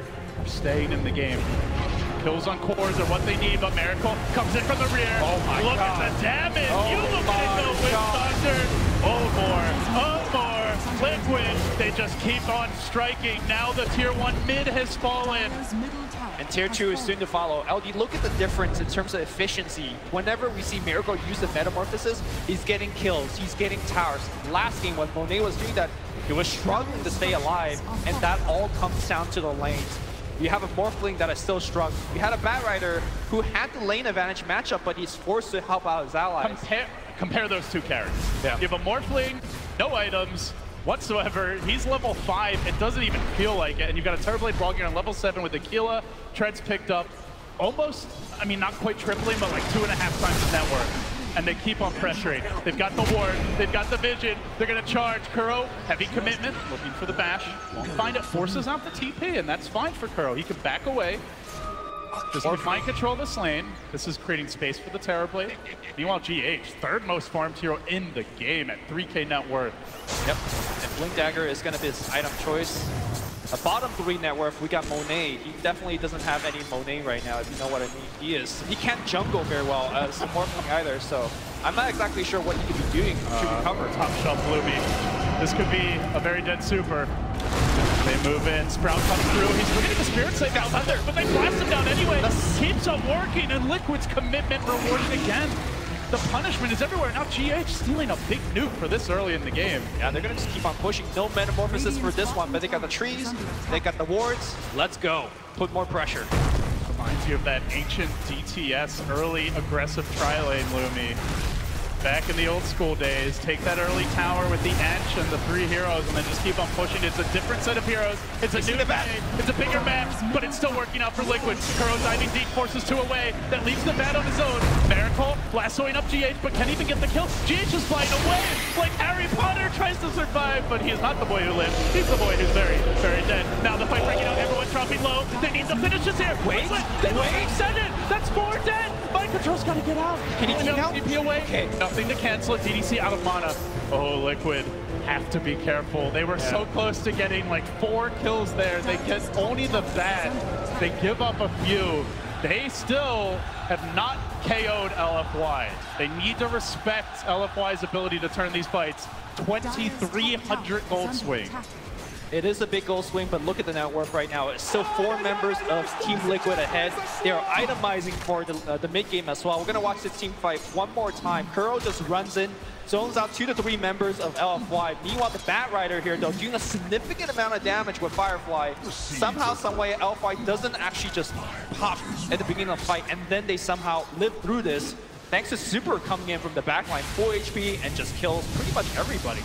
And Mind Control was diving with Kuro at the base, going for those high ground kills. Perhaps if he was there with the team, it would have been different, but Chaos is where LFY thrive, at least in that particular case. You can see the intensity on all these players. So much at stake for them. GH at least having a moment. He knew it was a very ambitious retreat, but gave it his best shot. So where do Liquid go next? They grab the Orcanal and the Nature's Prophet. Hold that thought. And they look for a smoke here on LFY. Matumba Man in position with his bevy of wards to try and keep him safe. He's up the hill as well. The dream scenario for Venom, but still gets caught. Fissure coming through. Maldic to follow. Oh, that is a cooked snake for dinner. Matumba Man is done. And meanwhile, charge in the bottom lane. Monet's out of mana. Kuro could potentially die for this, but they don't want to commit. Yeah, he's they do have that Prophet Orchid, but again, already had fully straight form. So I mean, still I look at LFY Lumi and I have to ask, like, what is Morphling going to do this game? He has 3K net worth to the 5, 6K of these Liquid cores. Can he get back in the game? He's going to do nothing for a long time. It's not up to Morphling. It's really up to his teammates. Rubik has the Blink Dagger picked up right now. He's looking for Fissure Steals, while harassing a little bit here on Afu. Speaking of... finds one. He's going to reel that Shaker in onto the high ground. Welcome to my cliff, but Afu will just walk right back down. Back and forth they go. Check out Afu's gold. He is so close to Blink Dagger, and I think that's where LFY is looking to turn the game. He is looking around to stop Prophet. He's going to look around to assassinate the Venomancer. And that smoke gank that they did earlier on the Venom, very critical to actually propel the Shaker ahead.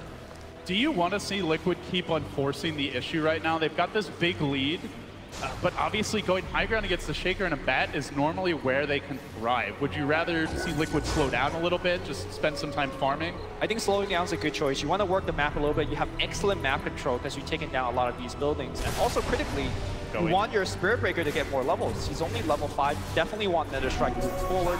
Rubik getting a bigger mana pool and getting more levels is good too. They might be trying to set up a play here around the shrine. There's a Haster and snagged early. Super has Exorcism. They see Matumba. And Liquid are sticking around for this. The wards have been laid down. They're going to fight into these wards. Exorcism committed.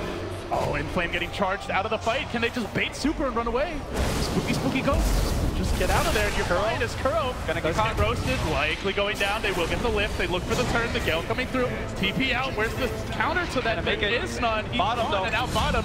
Looking for the Witch Doctor. The trade comes as Liquid do answer back. A support for a support, but they forced out the Exorcism. Yeah, I think it's... And they stole it, too. I think it's... Oh, they stole it. Oh, no. That's a different story. That is really bad. I was gonna say, at this point, when you're behind, you want to go for one-for-one trades, but not if you give up Exorcism to the other side. That's just not the trade that you're looking for at all. All right, does the game plan change now? Now you've got an Aegis. Are you thinking high ground? We'll see for Liquid soon. I think Team Liquid, the only way they can really high ground is when they kill 2 to 3 heroes. The Aegis helps though. I mean, obviously experience gold is all nice. You can safely push. And now LFY responds, but I think it's too late. But perhaps too slow for this. Super not down. Super cannot give up. Kuro's out in front. Do LFY even think about fighting? They have no Exorcism.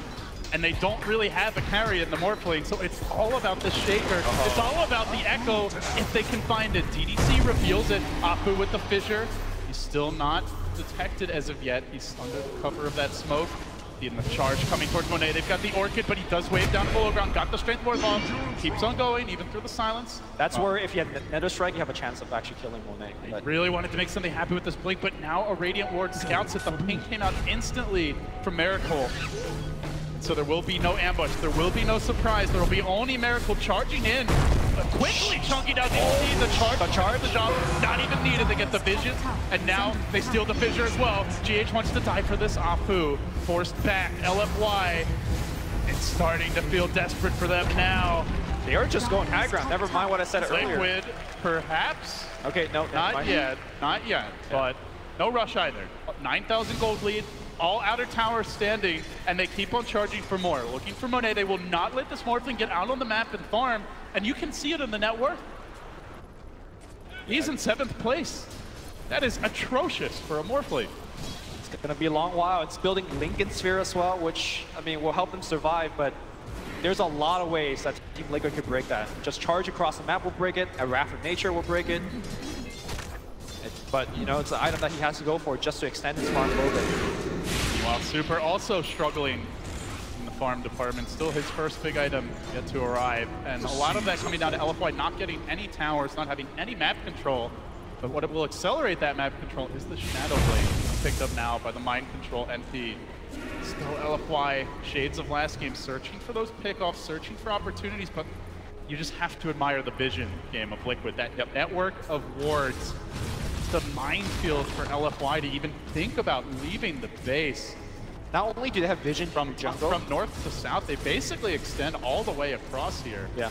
Not only do they have vision in your jungle, they're actively farming your jungle as well. So LFY really have no room to make any kind of matchup. And now we see Bad Rider. Here comes the jump. GH has that stolen Fissure still, but the silence coming through. That won't have an answer. Fissure locks the place, but also looking for the respawn. He jumps in. Echo committed. Runs to bring down GH, but GH going for the TP out. They need more damage. He's out of there. He gets away to safety. And now Mind Control will overextend. He'll be punished. That's the bigger kill for LFY. A bridge too far for Liquid. And they end an unstoppable streak. Very quick response time coming out from LFY. That is like a 1,400 gold swing, that one kill. Yep. Granted, at this point, though, LFY, even though they're getting these key kills, they're unable to turn them into objectives because they're so far behind. So I think Team Liquid still sitting very pretty in the current given situation, but that kill did give the Bat Rider the Blink Dagger, so more ways now for LFY to come back. They're rotating in deep here, and does have eyes on DDC as they go for a D-ward. The charge comes through. Liquid want to take this fight. They've got the Metamorphosis. They let it go. They get the Silence off of Monet, but he is already straightforward. Mind Control in deep. Has to be careful. Stolen Exorcism. And again, the Ghosts fight for the side of Liquid as they chase forward. Super getting nuked down, and in comes Matumba from the rear. Oh, that's a lot of damage. Gets up the Poison Nova, bringing down the Replicant. Inflame is there with the trade. A very chaotic fight, but LFY are handling it okay. They do get another Nature's Prophet kill. Liquid might try to go for the high ground push, but the creeps will not cooperate. They're still a bit far away, and by the time they arrive, the Exorcism that was stolen will be gone. But you can see the power of a Rubik when he's had this kind of start, Lumi. Yeah. Very difficult to prevent these spell steals. Like, normally this Blink is, it's not even done yet. Like, it'll be coming out around that 20-minute mark in a lot of Rubik games if he doesn't find the early kills. But with the towers, the kills, GH has it very fast. Normally, it's quite easy to not get your exorcism stolen because you have a lot of spells on Death Prophet you could easily throw out, whether it's Spirit Siphon or Crypt Swarm, but they're doing a very excellent job of stunning the Prophet as she casts her spells. They also have wards everywhere, Yeah. so she can't do it from fog or anything like that most of the time. Right. Bat Rider flying through the Aegis is still going on Terrorblade, so Miracle just runs away from the gank. But I think what we're seeing right now for LFY is they're maintaining some resemblance of control with their jungle. They're not just getting completely ran over. The space to farm is limited, but they're still getting a tiny bit. So the hope is there. They're just looking, searching for any Team Liquid mistake. How are we doing on smokes on the right side? That's kind of the other big important factor. I don't see any other heroes right now, and imagine it's very low amount on their shops. They need smokes, they need to get out there and use that Blink Bat. They're moving in for Super. He's in pretty deep, doesn't have the Exorcism ready. Aegis is out. It's out. The Aegis will expire. As Liquid continue to occupy this dire jungle, it's a game of choke.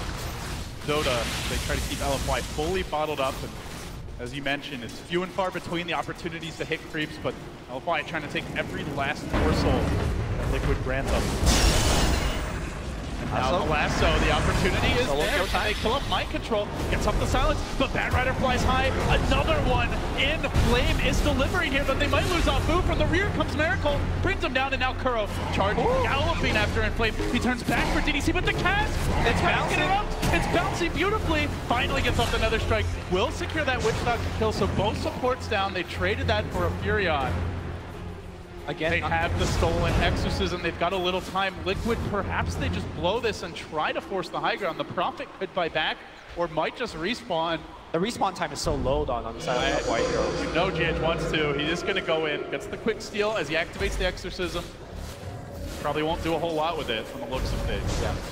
Still, to me, LFY are finding good trades right now, trading a support for a core. The goal and the experience change are very similar, but the fact that you slow down the Team Liquid push. And again, when you're behind, mathematically, you just want to trade evenly. And that's exactly what LFY is doing right now. Yeah, what that 10,000 gold lead that is feeling very massive now won't be the same if it stays at that level 10, 15, 20 minutes from now. Right.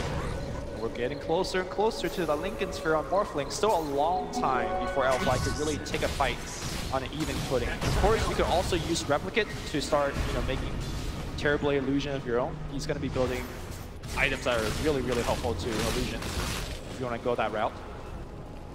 I mean, even with the Lincolns, definitely the Morphling is still gankable. You've got a lot of ways to break that Lincolns. The Charge is the most obvious one. The Orchid, Wrath of Nature. Wrath of Nature, yeah. Potentially. You've got the Rubik who can set up. So I still think even with Lincolns, he's very afraid to leave the base, but I mean, it is a step. The Lincolns is actually a decent farming item in the sense that it allows you to stay at full HP. The mana pool regeneration is quite good. You can spam more waveforms, but it's nothing crazy. Elf-wise, they're really out of mistakes at this point, right? Like, if you make a mistake against Terrorblade, especially when you're so pressured on your side of the map, you're losing buildings. So LFY have to play perfect. You mentioned the importance of these smokes, and they are going for one now. They're showing the Morphling bottom. They do have a Replicant roaming in, so he can join them at a moment's notice, perhaps hoping that Liquid is trying to set up on that Morphling, but look at LFY vision. They're going for a smoke. They see nothing. Poor Mind Control again. And Flame diving deeper for this. They're going to sweep towards mid. Do they dare take a fight into this tier 1 with Liquid all off the map? That is such a risky maneuver. All right. And then they back down. Precious smoke They're down, not man. willing to do it. 10-minute cooldown on that thing. What are you going to do? You do have to take risks as LFY. Yeah. But it's so hard to pull those types of ganks off when you've lost all your outer towers. Liquid have vision everywhere. They still have all their outer towers up. Like, the opportunities to dive it's tiny windows you have to sneak through, basically. LFY just couldn't find a crack.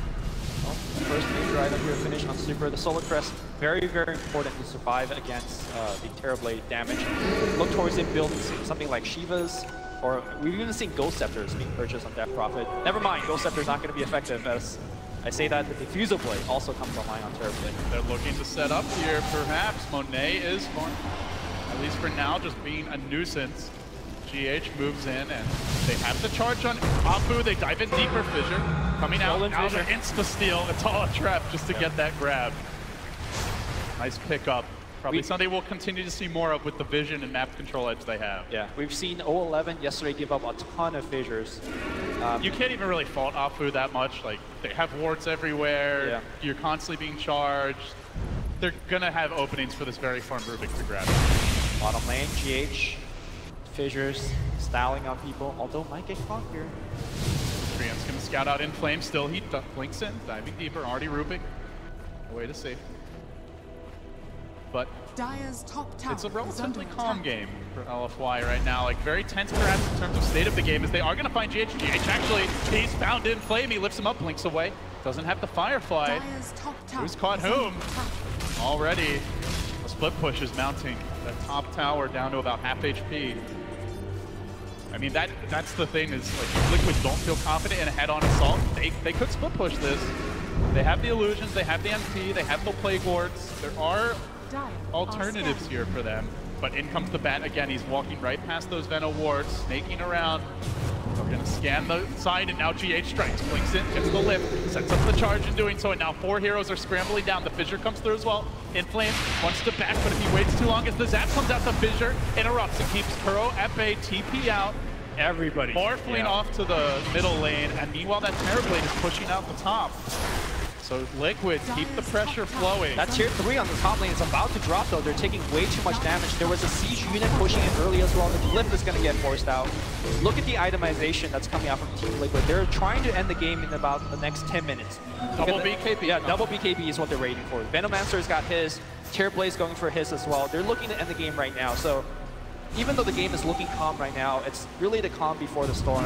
And somehow Monet is actually, I mean, he's still wasting up in this thing. Right. He's got 900 gold towards it. He's picked up the Ghost Scepter. Sure, it's not going to be the best defensive tool against the Diffusal Blade, but it might give him some kill potential. Well, it's more so that his Ethereal Blade combination isn't going to be very good against the double BKB. It's actually about to be triple. As Prophet's also working. Yeah, Veno, Prophet, and even the TB all went for it. They're going to smoke now. Liquid, much higher chance of succeeding on these folks as they've got the positional advantage. They can quickly close the gap on LFY. Monet still has his Lincolns up. They're going to scan out this bottom lane. Mind control, trying to make sure it's safe. And they gank on the illusions. Kuro. Dire's bottom Okay, tower not going to is under connect. We've attack. seen quite a few illusion bases. But base is pressured. Look at the bottom side of the map. Yeah, Liquid is ramping up the split push, ramping up the aggression. The Veno's the man in front. And they are cancel taking the TP! fight. They do cancel TPs. X marks the spot, but Monet looks for the pick up the stolen. Wait for it. Fortnite still chasing. Liquid are fighting. The base, They're losing. the base. The base is in shambles now. They've got to get back quickly. Racks are falling. Miracle's in there. They haven't gotten the melee yet. Super holds the line for now. Kill them the illusions. Still working. Monet gets Kill them double. illusions. More for LFY. Can they kill the illusions? Melee down. They are going to get more Lumi. That's 4 heroes dead. That is a lot to give up for Liquid. Maybe for 5? The melee. They Maybe might even 5? lose Miracle. He's got the Sunder. Lost a Firefly. He hasn't spent his gold yet. He might need to do so. Fire chasing. They look to lock him down. That's 5. Alpha's going to die. Wait, just No, kidding. Not yet. Not yet. Still Hellfire chasing, but can they slay the beast? Miracle taking the my God, his damage! That's not 5! He's still alive right now. They're so afraid of the Sunder. They want him, but heroes are respawning. They got silence. Rubik's coming back. Finally, Morphling arrives. Waving. Sunder! He bounces out. He won't get it off. And now Kuro might die as well. That's 6 dead for Liquid. Make that 6. That's 6 kills for a melee. For the first time, LFY have seen the rivers. They're actually crossing it, trying to do a little bit of damage. Push out these lanes. Okay, Morphlings The walking LFY into the Roche. fans are Can they actually get Roche? They don't have Exorcism for this. This might be too ambitious. Too loco, man. I don't think this is a play. LFY, they're like, I have a DD rune. I'm a Morphling. Let's get back. Let's get back, Let's boys. breathe. Let's take a step But back. here's the thing, right? You lost some melee racks. Those shrines are going to be forsaken. Even though it was a very costly push for for Team Liquid, I think that was okay for them. Suddenly Monet going from the 7th hero net worth. He is right there with the Nature's Prophet. And he's got the shotgun finish. It's time that he could start blowing up these supports. And now they're going right back to Morphling. No meta. They're going to commit for this. The Terrorblade's not in the fight just yet, and DDC forces them away. Don't tell me, LFY. They got Nexus Aegis too. Now the lasso. It's going to fight him. They bring him down. Blocking the tunnel. He's got BKB. What is going on? Huge commitment. They still fight on. Waving up to the high ground. Pushing him back. Shot Liquid overextended. That's another kill. That's 8 kills in a row for them. They might get more. Oh, they're going to get more. They're going to get more. They're not pushed. Triple kill on Monet. He's not a support Morphling anymore. He's got the Monet now, going for kills after kills. He is almost even with the Terrorblade. What is happening, Monet was 7th in net worth like 15 minutes ago. He is now almost King Kahuna at #1. All right, don't get too crazy. Bottom pressure is in. That range Rax is going to take some damage. They're going to lose tier 1 tier. This top one's going to fall. LFI could get more. Liquid, they won with the split push in game 2 yesterday. They've shown they can do it. They're losing range Rax. But they have to be very disciplined here and not overcommit. How did Prophet get the Aegis? TP's in with the BKB and just snatches it. Out right clicks him. You got 3 heroes? No problem. I'm mind control. Easy play. We've seen so many game-changing Aegis snatches, and that certainly was a big one for Liquid, but they gave up a lot to get it. And now the fight breaking out further. They're trying to find this Bat Rider in flame on the bottom lane. For now, it's okay as the charge comes through, but more commitment as the cast bounces. BDC, damn rescue. Monet coming in with the shotgun, forces out the BKB, wins back for another kill. LFY hold the line. What was once a 12,000 gold lead mere minutes ago, 15,000 in fact, is now down to half that and dropping rapidly. Experience in the LFY favor, in fact. Oh my goodness. Aegis going to the side of Prophet. I'm not sure what he mentioned it, but Monet's got the cheese. That's going to be an important factor moving forward. The only way to kill Morphling is to chain stun him, make sure he's silenced, make sure that he can't shrink more. But the fact that he's got cheese, is Monet immortal moving on these team fights? He's certainly a tough kill. I think we can all agree on that. And now he's got the BO3s picked up as well. Manta style grabbed soon as in the quick buy. That'll be his next pickup. Yep. Also, they did itemize for the stage of the game, Lumi. They didn't go back for more farming items. They didn't really commit for full they were supposed to win right now. They wanted that one timing, take a huge fight and win the game. Can they slow it down now? Can they reset, adjust their plan, and try to go a bit later, dodge the fight, split push more? Are they all in on this early, like I'll say mid-game timing push? They have it's the really profit, a tough right? call. I mean, they have the profit. I feel like there's always that chance. I think you could play it both ways because Prophet is one of those heroes that could itemize for the late game as well. If you get a Cypher Vice, then you're looking at some really opportunities to pick up LFY kills. But you're up a Rax, maybe you could do a frontal push. I mean, either way is going to be tough here. They went for 3 BKBs and they lost the most important fight that matters. So, I don't know. The seeds of all. So close, they could smell it, they could taste it. They're not there yet. They have to stay disciplined here. They're going for some additional items now. We'll see a Lotus Orb under construction here for PH. A tool to deal with that lasso. Could be huge for them coming down the stretch. We have seen godly performances out of this support hero, out of this player throughout the tournament. Probably the breakout star of the TI7 season. And now they're gonna look. Mind control behind. He finds Apu, gets up the silent sprout, comes through. They need a save for him. But Combo Man launching in, he's got the ult. He's not gonna even use it yet. Liquid, they bring the trap. They look for more. DH in the front line for Combo Man, playing out the ultimate. But Morphling comes in for the cleanup. Monet's gonna find one. Brings down the Rubik. Takes out the fight. Gem hits the deck. 3 have fallen. No finance ready. Down goes the DP. Liquid surging back in like a wave. The mid lane's very pushed right now, so Prophet, if he wants, he can port it. That's exactly what he's doing right now. And he finds Monet. Can he actually go for the kill? He can't put the linkage. He could sprout to break it. The charge could though. Looking for the break. No, that charge comes after. Now the sprout. He's got cheese. Monet. He's got cheese.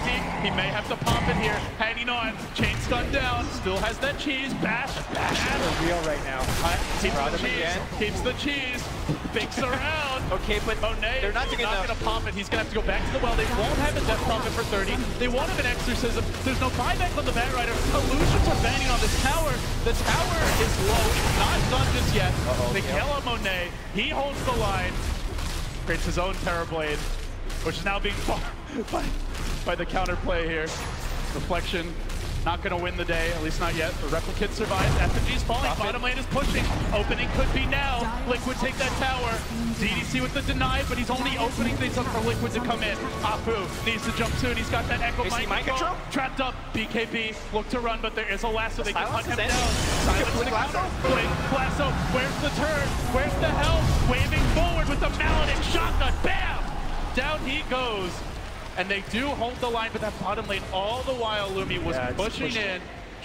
Some of those buffer buildings start to be eliminated. It seems like the Team Liquid game plan is just a war of attrition. You find kills and you damage buildings. We're gonna see this team fight one more time. Great initiation from Mind Control. Like taking Shaker out of the fight gives them a really, really strong fighting chance. Without the Shaker disable and the chain stun, LFY cannot take a fight. And that's the dream scenario. They get off all their BKBs, they initiate, the Shaker isn't there. That's how Liquid are going to take fights at this stage of the game. The Morphle knows he can't even fight against it. Sure, they can't catch him. They can kill his teammates, though. Liquid need like one more of those fights, catch some LFY heroes without buyback, then a second lane could be theirs. Now the top is opened up. But Morphling is getting to a point where he starts to take fight. The Manta style is almost finished. It comes down to whether Monet is going to save buyback, right? If he feels like I got to go all in, then we're going to see a Manta very soon. Do you feel like he needs to go all in a situation like this? This is, I mean, it's like a hard question to answer. It's too close to call, honestly. We'll see what his decision is. Dire scan, hunting his claim just a bit off. Look at MP, but he's always on the prowl for him. And this is what the panel mentioned. As the game gets later, like sure, maybe the bat struggles early. If he's laning, he gets the profit. At the Veno as his matchup, but at this stage, you really have to be careful with your mind control. Monet's should be Manta, no buyback right now. Obviously, all right. Liquid doesn't know this. Ballsy maneuver. Now, granted, he is very, very difficult to kill. Yeah. I think the reason that he's doing this is because it gives him much more survivability. Also, split push right now is going to be a way for LFY to extend the game, and the Manta style is actually fairly decent at knocking down. There's still tier 1s for them to grab. This bottom one probably in danger now as Monet ramps up. He's going to shotgun down a creep, but he's very careful. He knows he doesn't have buyback, so very reluctant to commit the main hero to the lane, even though those towers are low-hanging fruit. So bring Monet back, but let him keep on farming. Scotty next on the menu, trying to build towards that late game Godzilla Morphling. The water boss, a matchup against Liquid. I wonder if he's going to think about changing items, because there is a butterfly showing on Terrorblade. MKB is not exactly the most common option here on Morphling, but might have to react to the other side of the carry. For now, he's storing gold for buyback. Mind control showing himself bottom. We do see that Terrorblade moving in, the reflections coming out, and now the chase, but there's the cast. They can bring in the Morphling, they can force out the BKB, perhaps with a shotgun. Don't know what else is behind Miracle, though. The vision is lacking for LFY. They will not breach. Liquid still asserting themselves around the map. Well, bottom, we saw Batrider blinking in, popping dust. But this is an opening for Monet. He can move in, start working on this tower. He can start backdoor. Slow, steady progress done now. He's going to wave himself back, retreating. Liquid rotate on mid. And you can see that what they're doing right now. Roche is up, so doubtful that Liquid wants to go for this. They're going to scan. They detect no Morphling, no Batrider lurking bottom. Maybe hoping for that easy kill that would just set up a free Roche or force a buyback. LFY not trying to give up poppies now. Range traps, don't kill. All right, Caster's gonna fly out. The reason why Monet is playing so reserved, despite having Linken's Manta and of course Replica up online, is that they could break his Linken's across the map with a charge, and then Prophet could be behind him with, you know, TP, Silence, Sprout, and then he's tanky, but he's a bit of a city duck. Like, they do have the Manta still to remove that Silence, but perhaps the chain stun comes in by then. This time around, LFY no heroic Aegis steel play from them. And they have to rough it out. Aegis cheese push next time around, and it's going to be a tough one. Butterfly, like I mentioned, online on Terrorblade already.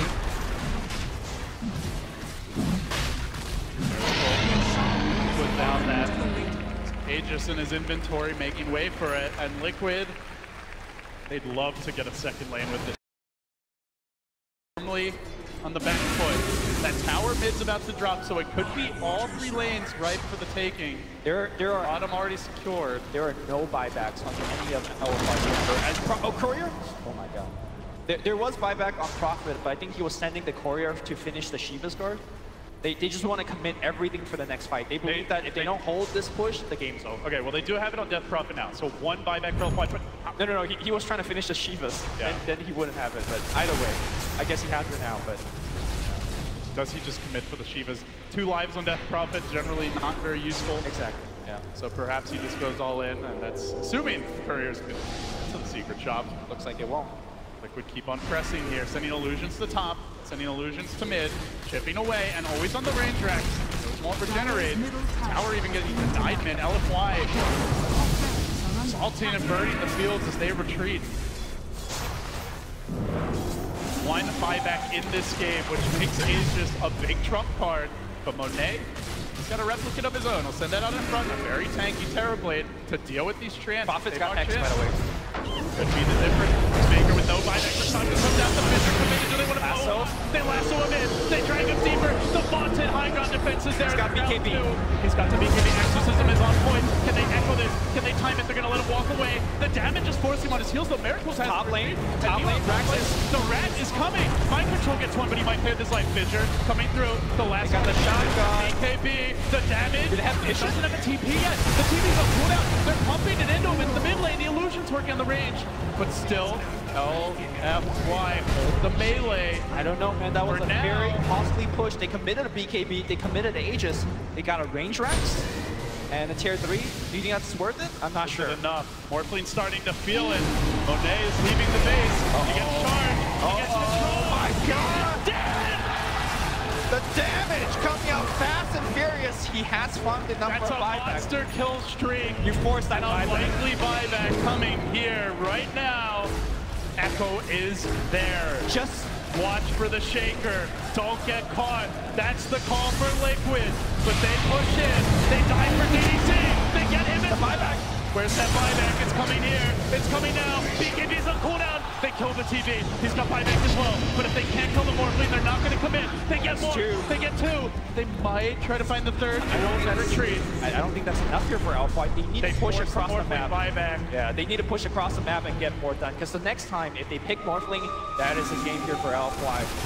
And there aren't ways to kill him. He is not invulnerable. Monet was feeling like he was God. I mean, he was so morphed into agility that he just a couple of right clicks was enough here. Watching some of the reaction from the players. Alpha going the other direction. Shiva's guard delivered on Death Prophet. She'll get tankier. We still haven't seen that Echo. That is LFY's Weapon X that could break this game open. Liquid also need to be wary. They'll hang back for now. They've got their cheese. Here comes the charge. Kuro committing into a Fisher. Could be in trouble. Already the totem. Where'd you go? Smacks him down and doesn't have the buyback. Oh, that just got it, actually. Yeah, just got it. Oh, the gem. They want to pick it up. Super walks back for it. The Fiends come out, and they are going to snag it. That Venom was so important. I think LFY could have ran down the building. But now they get the Witch Doctor heal, so they're going to still run down the building through the backdoor regeneration. They're getting a lot of creeps are coming and they're looking for more. They've got a lasso ready. In flame, hunting, and you could see the terror in GH as he blinks back to the tier 4s. Doesn't want to chance it. LFY, one step closer. They get their second tower. Only their second tower, Lumi, at 41 minutes. Incredible that Liquid still have these tier 1s up. Especially against Morphling, one of the easiest heroes to just walk up to a tower and kill it. But I think as the game moves forward, if Monet feels brave enough to walk out of the base, he will start to be able to backdoor these tier 1 top and bottom. We'll see if he does do that, but again, he doesn't have buyback. He's so afraid he constantly needs to just sit in the base. Liquid moving out on the map now. They know the Morphling buyback's on cooldown. They could ever find him, the game might just end. They could potentially all in for the throne, maybe the Megas at that point. So they start to move out. They scan the perimeter, clearing out these waves. They're ping the Ranger X. They know the game plan. Biding their time. Death by 1,000 cuts. One Treant hit here, one terrible illusion swipe there. They'll need a bludgeon though for these melee. Those will regenerate, and they're moving in under cover of smoke. Look for the look for the jump. It's Matoma. They lift the bat. They lock him down. The ghost come out. He's got buyback. Has to commit. Now the Fissure coming through. Is there going to be an echo follow? They roast up Kuroki. They're going to bring him down. Go buyback. All hell breaking loose. Liquid focusing on the melee, turning into it, but they need more than that. Looming Liv committed for now. Liquid might need to retreat. BKBs are flown. Ultimate's expended. They do not want to overstay their welcome, but LFY they sure do. Lasso, no TP. Already the double lasso holding themselves together. It's a horrible tail for mind controls. He gets blasted on the top of man on the run. Sliver Cape tries to run. No escape. No, there is a little rat in the mid. The Tramps are trying to push down that tier 3. Rain tracks under siege right now. Miracle's coming back in. He can't die. This is very, very risky. He has the buyback. He has the buyback. Miracle knows what's going on. Eyes on the prize. Oh my lord. The prize, and he's done it. He's gonna go on top. He's gonna try to make a creep. I'm not sure what he can do. Control him. Slow him down. Give him the slam. Give him the jab. LFY. One melee stand. And GH is also dead. They are throwing bodies after bodies, piling up in this LFY phase. LFY. Even if they get megas, it's not clear that Liquid can just win from there. It's a huge investment they're making in these pushes, but they are so close, Lumi. LFY needs to get all the waves pushed out. You can see Morphling working on bottom. Meanwhile, you got a couple of heroes moving in mid. Exorcism cooldown on 60 seconds. That is the critical difference. If Super somehow could like sneak in an Octarine orb in his inventory, they could just commit Exorcism for mid push. They can't. And now Kurogi perhaps gonna get caught. They have Lasso. They have Lasso. Oh, just charge out. Get me out of here, but mid. Mid is where the push comes through. Arrowblade has the buyback, but he doesn't have a metamorph when he comes back. He's not going to be the same fighting force, and they're not split pushing. LFY are going in. They're looking for their own melee. Where's the Liquid defense? Liquid are starting to lose their base. Are you gonna go for it if you LFY? The range is down. They have tier 1. They have towers in top and mid, so they either throw or they back off and push out these side lanes. Hell, maybe they just go for more kills. He's gonna find mind control. With the head. Can he get the lasso? Oh, he's out. Oh, close. Like, GH? Liquid, they're getting spread out here. They've got to fight as a team. It's what got them this far. And they're losing more. That's gonna be another tower, perhaps even a tier 2. Now the Venom lives in. Liquid, they're not split pushing. They're not sticking with the game plan. They're taking these fights one by one. And LFY, a 5-man squad in the fights, are punishing them. I think still they have the side lane tower, so still Liquid know that the only all-in play LFY can go for is a straight throne rush right now. They still have more options, but those options are fading. What was once a 15,000 gold lead, yeah, can we see the down to graph, 2K? please? That network graph has not updated yet. It's gonna go down even more. Look at the bottom really tells the tale that just red dots peppering the horizon. LFY fighting for their tournament lives. Liquid, they've never seen this final day of TI. And the fans begin to chat. They can feel the momentum might be shifting. LFY surging, clutch play after clutch play. Close, but not done just yet. Roche has respawned. Might be something Liquid commit for. Buybacks are also important here, Lumi. Here comes the Roche attack. All right, I think Roche set up the tree ends. LFY not doing much right now. Pushing out the lanes, starting to rotate, but Roche dropping quickly. Will they get in position? They know if they overcommit to Roche, there could just be a rat attack to the north, and maybe they give up megas. They're kind of hesitating on their side of the river.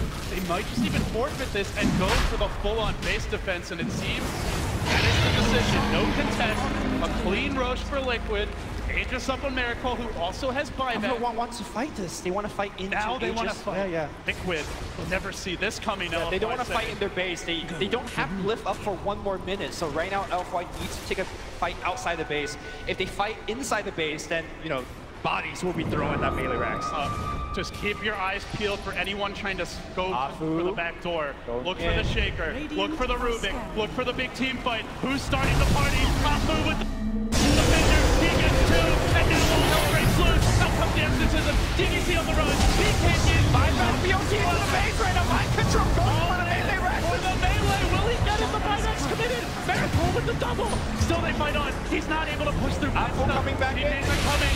Liquid. They got more. Mind control. Mind control. This is a buyback. This is a diving. No.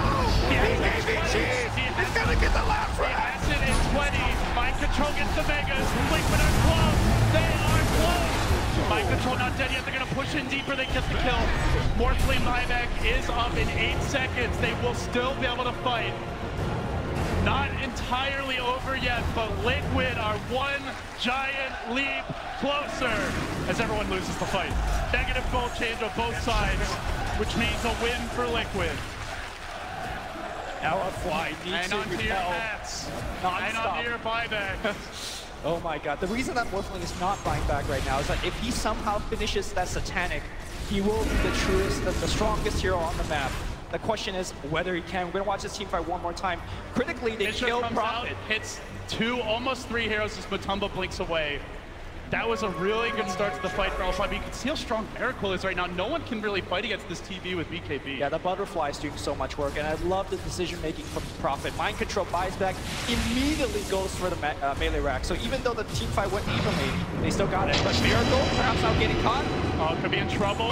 No, he's fine for now. Miracle marching in a slow. He's got Metamorphosis right now. That Prophet, no buyback, out for quite a long time if she dies. And again, Morphling does not want to do the buyback. He marches in, 1 foot in front of the other, but now he does get lasso. Silence up as well. He's got Aegis. He's got the BKB. They love a clean. Got Sunder too. Sunder being countered out here. It looks like at least for now, Miracle though gets off the crazy forward. He can't die here. Commitment. He's so deep. He's so damn deep. Morphling buys back. They force out the buyback. Morphling goes in Superman mode. Can he hold the base? Miracle's in on his own. He needs a little help. He's gonna need it too. GH coming from behind. They lock him down. Can they kill him once? The base is crumbling. Offside. Death by 1,000 cuts. Going for the tier 4 mind control. Popping that BKB. He's down to half. Can they actually kill him? But no, it's gonna be fine. He's still fighting this. Miracle is fighting this. GG. LF1.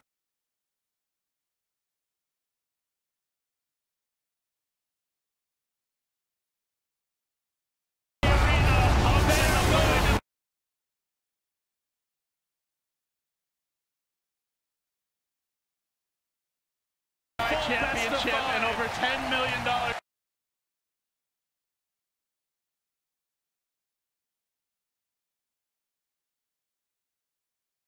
Under pressure. You have to admire the determination of this team. So much under pressure. So